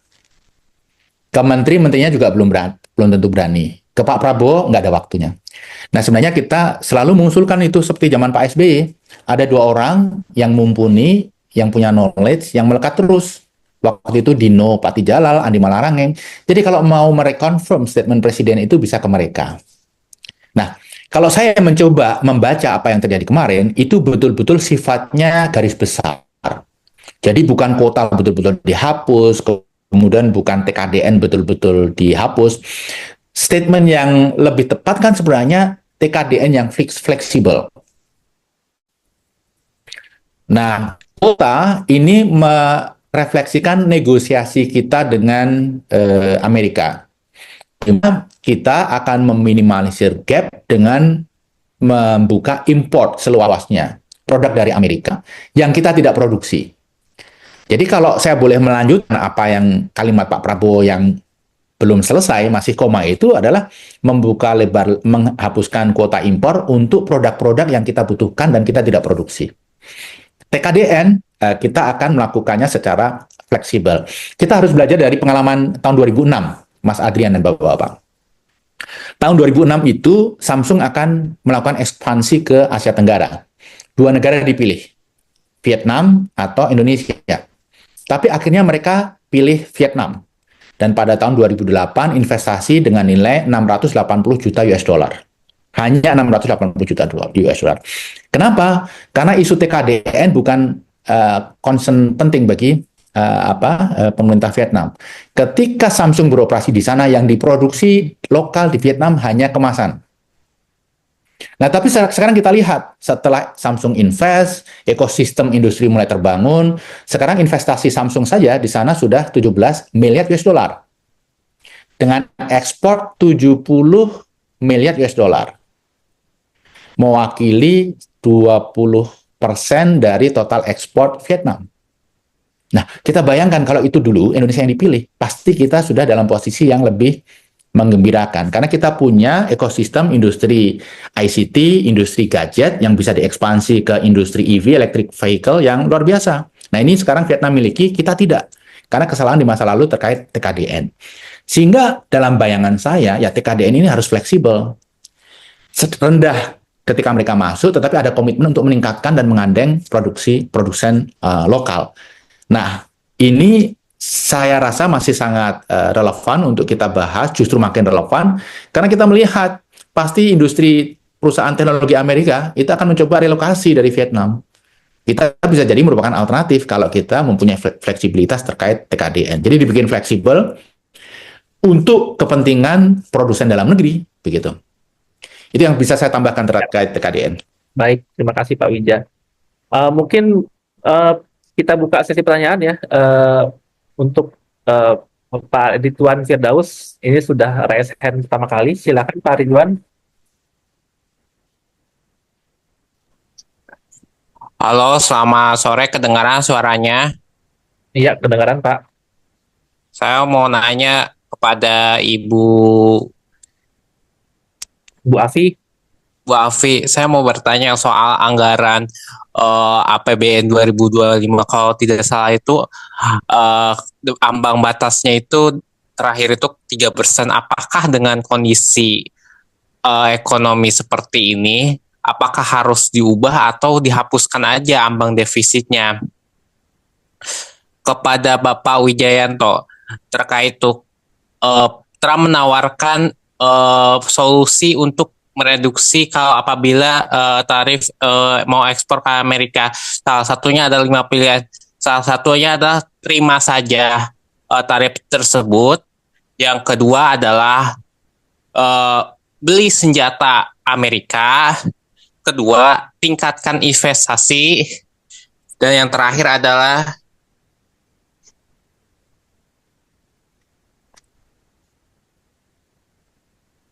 buka pabrik di Amerika. Yang terakhir itu agak mencengangkan, bayar umpeti KS. Bagaimanakah kita harus menegosiasikan pada Presiden Trump? Apa yang paling masuk akal gitu, Pak? Yang terakhir tadi apa? Mohon maaf, Pak Ridwan. Bayar umpeti kepada ke AS. Nah. Oke. Ya baik, terima kasih Pak Ridwan. Mungkin bisa dijelaskan dulu terkait dengan Bu Afiliani, silakan Bu. Baik, terima kasih pertanyaannya. Jadi sebenarnya kalau kita lihat dengan defisit anggaran itu ada undang-undang tahun 2003 tentang keuangan negara. Jadi memang dalam undang-undang itu kita dibolehkan hanya sampai dengan 3% defisitnya ya. Nah, jadi gimana caranya ya? Kalau memang tidak dalam keadaan darurat seperti COVID, kita tidak bisa meningkatkan defisit lebih dari 3%. Jadi ya pemerintah harus bermain maksimal sampai dengan 3%. Nah, oleh karena itu tahun ini kan kita hutang jatuh tempo cukup banyak ya, hampir 700 triliun. Jadi kalaupun tidak ada hutang jatuh tempo saja, kita hampir setiap tahun itu sekitar bayar bunganya aja 250 triliun, belum bayar utang pokoknya ya. Jadi memang di sini pemerintah perlu melihat kembali mana sih yang urgent untuk berkaitan dengan pertumbuhan ekonomi gitu ya. Karena kalau kita lihat pengennya pemerintah itu kan pengen ke semuanya mau dikasih uang, semuanya mau dikasih subsidi gitu. Tapi kalau uang itu sangat terbatas, ya pasti harus ada pilihan yang mempunyai multiplier efek ekonominya paling tinggi buat masyarakat. Harusnya gitu ya. Misalnya kayak sekarang nih, mau ke MBG, harapannya di makan bergizi gratis itu multipliernya hitungannya besar gitu. Tapi kita harus ingat ada yang namanya time lag, jeda waktu. Ketika anggaran itu dipindahkan ada jeda waktu 2 bulan aja, maka itu akan ada anggaran yang nggak keluar sama sekali. Maka itu akan mengganggu pertumbuhan. Apalagi di daerah, di kabupaten kota, di daerah-daerah itu kebanyakan tergantung dari APBD misalnya. Nah, ini yang harus diperhatikan oleh pemerintah, jangan sampai pertumbuhan kita turun hanya karena APBN-nya itu tidak bergulir ya. Jadi satu adalah skala prioritas, yang kedua adalah berkaitan dengan multiplier efek terhadap ekonomi begitu. Jadi memang untuk melepas itu nggak mungkin karena undang-undang kita mengikat 3%. Nah, apakah bisa kita rubah? Ya boleh aja kalau memang parlemen itu mengiyakan untuk kita itu merubah defisit dari 3% entah ke berapa gitu ya. Tapi saat ini undang-undang kita hanya membolehkan sampai dengan 3%. Itu jawabannya. Terima kasih.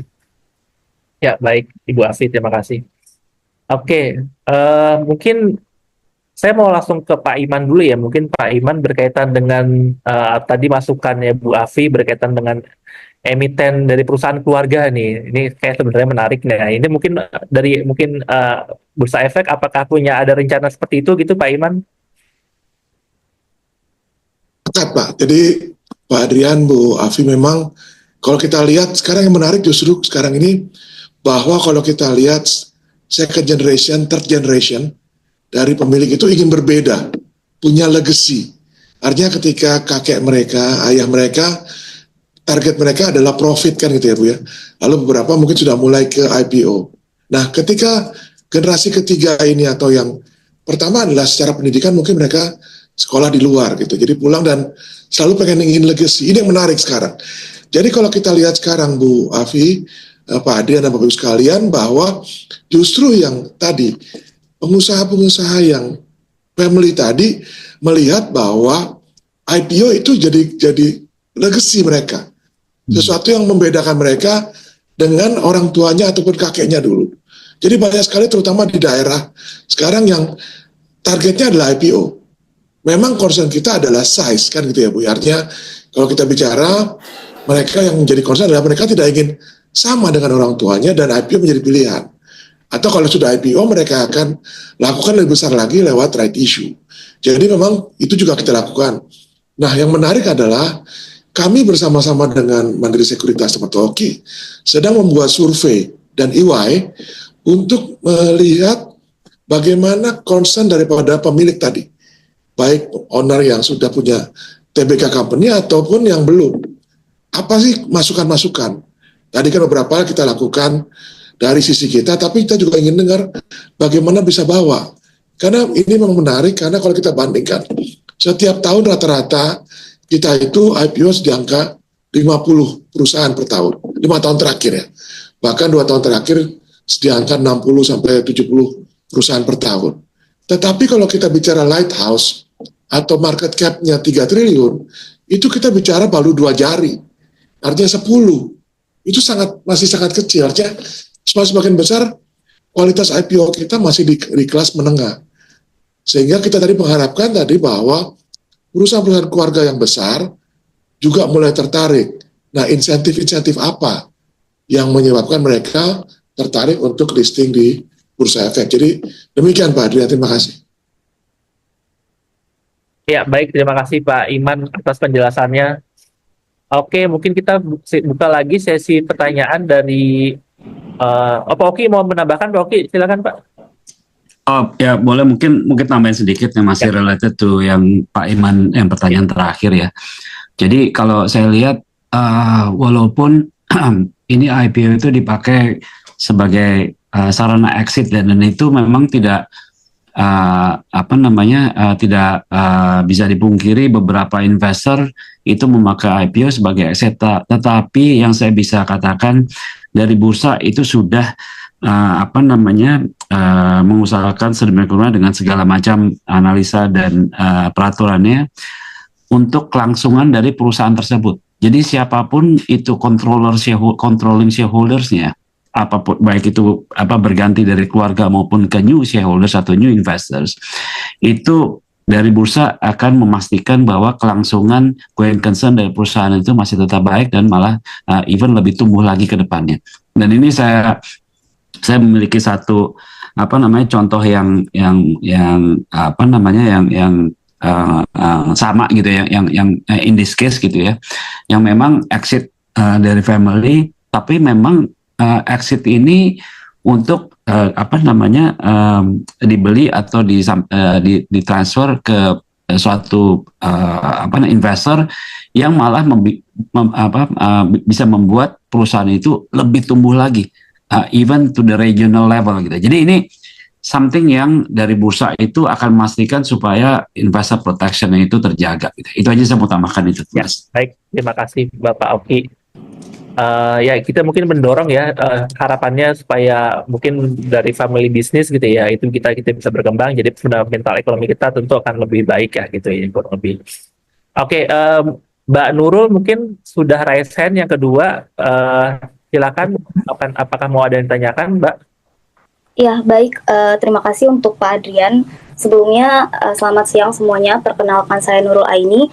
Saya mahasiswa semester 4 dari Fakultas Ekonomi Universitas Paramadina. Mungkin pertanyaan saya lebih spesifik kepada Pak Iman Rahman ya, selaku Direktur Bursa Efek Indonesia. Jadi, menanggapi dari OJK yang melakukan pengesahan buyback tanpa RUPS ini, Pak. RUPS ini kan digunakan untuk mencegah, salah satunya mencegah penyalahgunaan wewenang ya Pak. Nah, dalam kasus buyback ini, mungkin penyalahgunaan wewenangnya ini bisa berupa manipulasi harga saham atau penyembunyian kinerja keuangan ini Pak. Ini kan bisa merugikan investor ya Pak. Kemudian pertanyaannya adalah, adakah perlindungan terhadap investor dari dampak negatif buyback ini Pak? Terima kasih. Ya, baik, terima kasih. Berkaitan dengan buyback ini, Pak. Silakan, Pak Iman. Pertama, Mbak Nurul ya, bahwa yang dilakukan buyback ini adalah pembelinya adalah perusahaan itu sendiri. Artinya treasury stock, itu yang pertama. Kenapa? Karena dengan harga yang sekarang, kita perlu confidence bahwa valuasinya sudah murah. Artinya kalau kita bicara manipulasi, harganya sudah dianggap murah sehingga memberikan confidence kepada investor publik bahwa perusahaannya aja percaya. Ya, jadi kalau kita bicara buyback, yang dirubah adalah selama ini buyback harus RUPS dulu.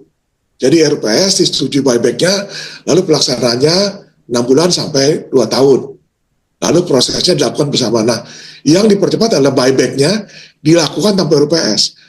Tentu saja nantinya ketika setelah buyback pada saat RUPS tahunan dilaporkan berapa yang sudah di buyback. Jadi dibalik. Tapi tentu saja walaupun perusahaan tidak buyback, tidak berarti bahwa OJK dan bursa tidak menerima dokumen. Jadi kita menerima ataupun OJK menerima dokumen mengenai hitung-hitungan atau berapa jumlah yang akan di buyback. Jadi kami tidak melihat manipulasi karena perusahaan membuyback ada dasar harganya. Dan harga yang terjadi waktu buyback adalah harga di market.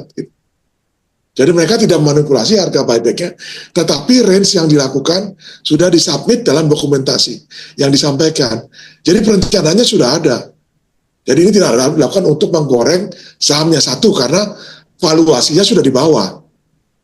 Ini tidak di buyback ketika harganya sedang naik, tapi saya ini membangkitkan confidence. Jadi mudah-mudahan Idam bisa menjawab bahwa dokumentasinya tetap dilakukan. Hanya prosesnya kalau RUPS perlu waktu, pemanggilan sebagainya bisa 40 hari, ini dalam waktu 2 hari sudah bisa buyback. Tentu saja ini membangkitkan confidence bahwa perusahaannya aja percaya, apalagi investornya. Demikian, Mbak Nurul. Makasih. Ya.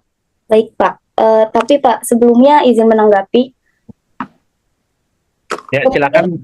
Ya, kemudian jika ada perusahaan yang melakukan penyalahgunaan wewenang karena karena buyback yang tidak ada RUPS ini Pak, apa yang dilakukan oleh BEI atau OJK? Terima kasih.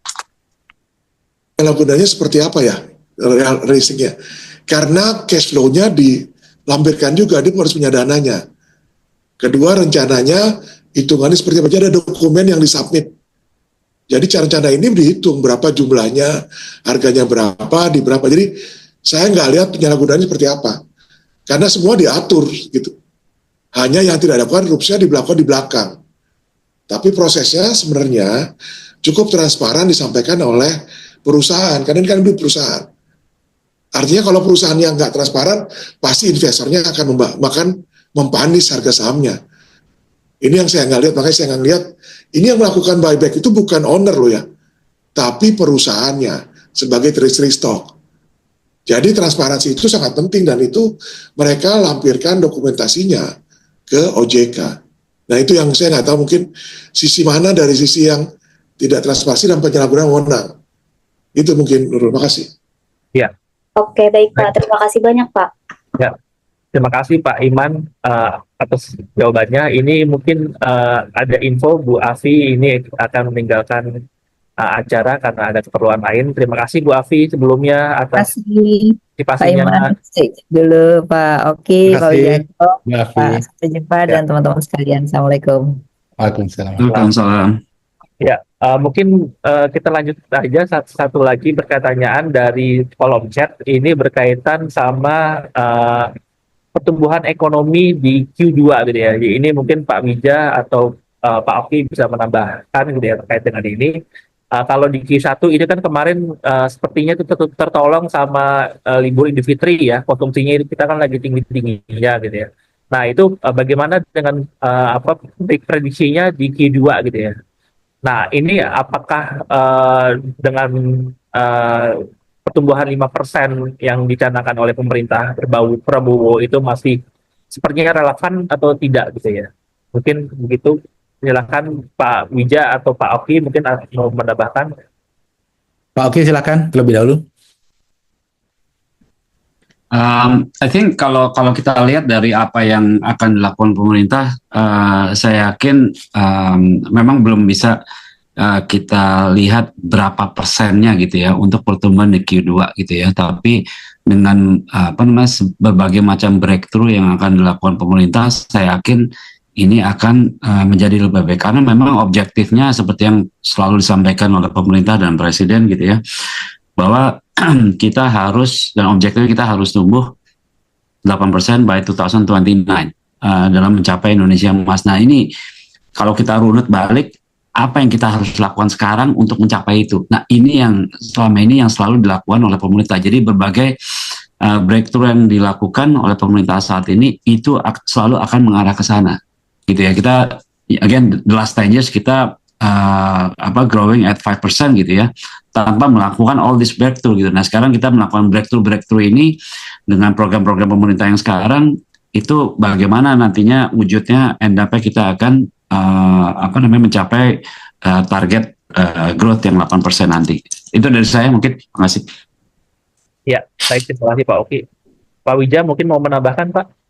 Iya. Saya menambahkan sedikit saja. Tadi yang disampaikan oleh Pak Oki itu adalah kita kan punya senario ya, senario optimis, senario moderat, senario pesimis gitu ya. Yang disampaikan Pak Oki tadi mewakili senario moderat gitu ya. Nah, saya mencoba untuk menjabarkan yang senario pesimisnya. Kalau kita lihat Lebaran tahun ini itu ada penurunan yang sangat kentara. Peredaran uang, aktivitas ekonomi, gitu dibandingkan Lebaran tahun lalu. Padahal kita tahu Lebaran itu adalah momen yang penting. Masyarakat kita cenderung akan melakukan apa saja supaya bisa mudik dan merayakan Lebaran, gitu ya. Data tabungan masyarakat kelas menengah dan bawah menurun. Yang menarik adalah data outstanding pinjol. Artinya makan tabungan itu sudah mentok sehingga masyarakat menengah bawah sudah mulai pinjam ke pinjol gitu ya. Ini menggambarkan situasi keuangan masyarakat. Belum lagi data yang saya peroleh dari teman-teman yang bergerak di bidang pemesanan makanan online. Selama Lebaran kemarin, itu terjadi peningkatan pemesanan makanan secara online yang luar biasa dibandingkan Lebaran tahun yang lalu. Artinya banyak masyarakat Jakarta yang tidak mudik, karena mereka stay di Jakarta dan pesan makanan online. Beberapa data yang saya kumpulkan dari perusahaan operator telepon seluler itu juga mengatakan 2 minggu sebelum Lebaran itu jumlah nomor telepon pelanggan mereka yang keluar dari Jakarta ke daerah lain itu turun hampir 25%. Jadi kalau kita lihat Lebaran saja mengindikasikan masyarakat kita cautious, menahan untuk berbelanja, menahan untuk mudik. Artinya memang kondisi keuangan mereka sedang sulit, apalagi takut dengan fenomena PHK, padahal ekonomi Indonesia itu 56-58% dari konsumsi rumah tangga. Nah, ini komponen terbesar dari pertumbuhan ekonomi sendiri sedang kesulitan untuk melakukan konsumsi. Bagaimana dengan kondisi kuartal kedua? Saya tidak akan menjelaskan tentang hal-hal apa yang membuat ini lebih buruk. Tapi saya akan mencoba bertanya kepada kita semua. Hal-hal apa yang terjadi di akhir kuartal 1 dan di kuartal 2 ini yang membuat kita lebih optimis sehingga pertumbuhannya akan membaik. Sulit sekali untuk mencarikan jawaban. Kenapa global semakin memburuk? Ini membuat secara psikologi semua orang wait and see. Apakah ini pengusaha? Apakah ini masyarakat yang akan mengkonsumsi? Banyak sekali transaksi ekonomi itu difasilitasi oleh pinjaman. Dalam situasi sangat tidak menentu ini, orang pasti berpikir ulang untuk komit melakukan transaksi yang berdampak jangka panjang. Misalnya membeli rumah, membeli mobil, dan lain sebagainya. Apalagi suku bunga juga belum tentu stabil, kemudian pendapatan konsumen juga belum tentu stabil gitu ya.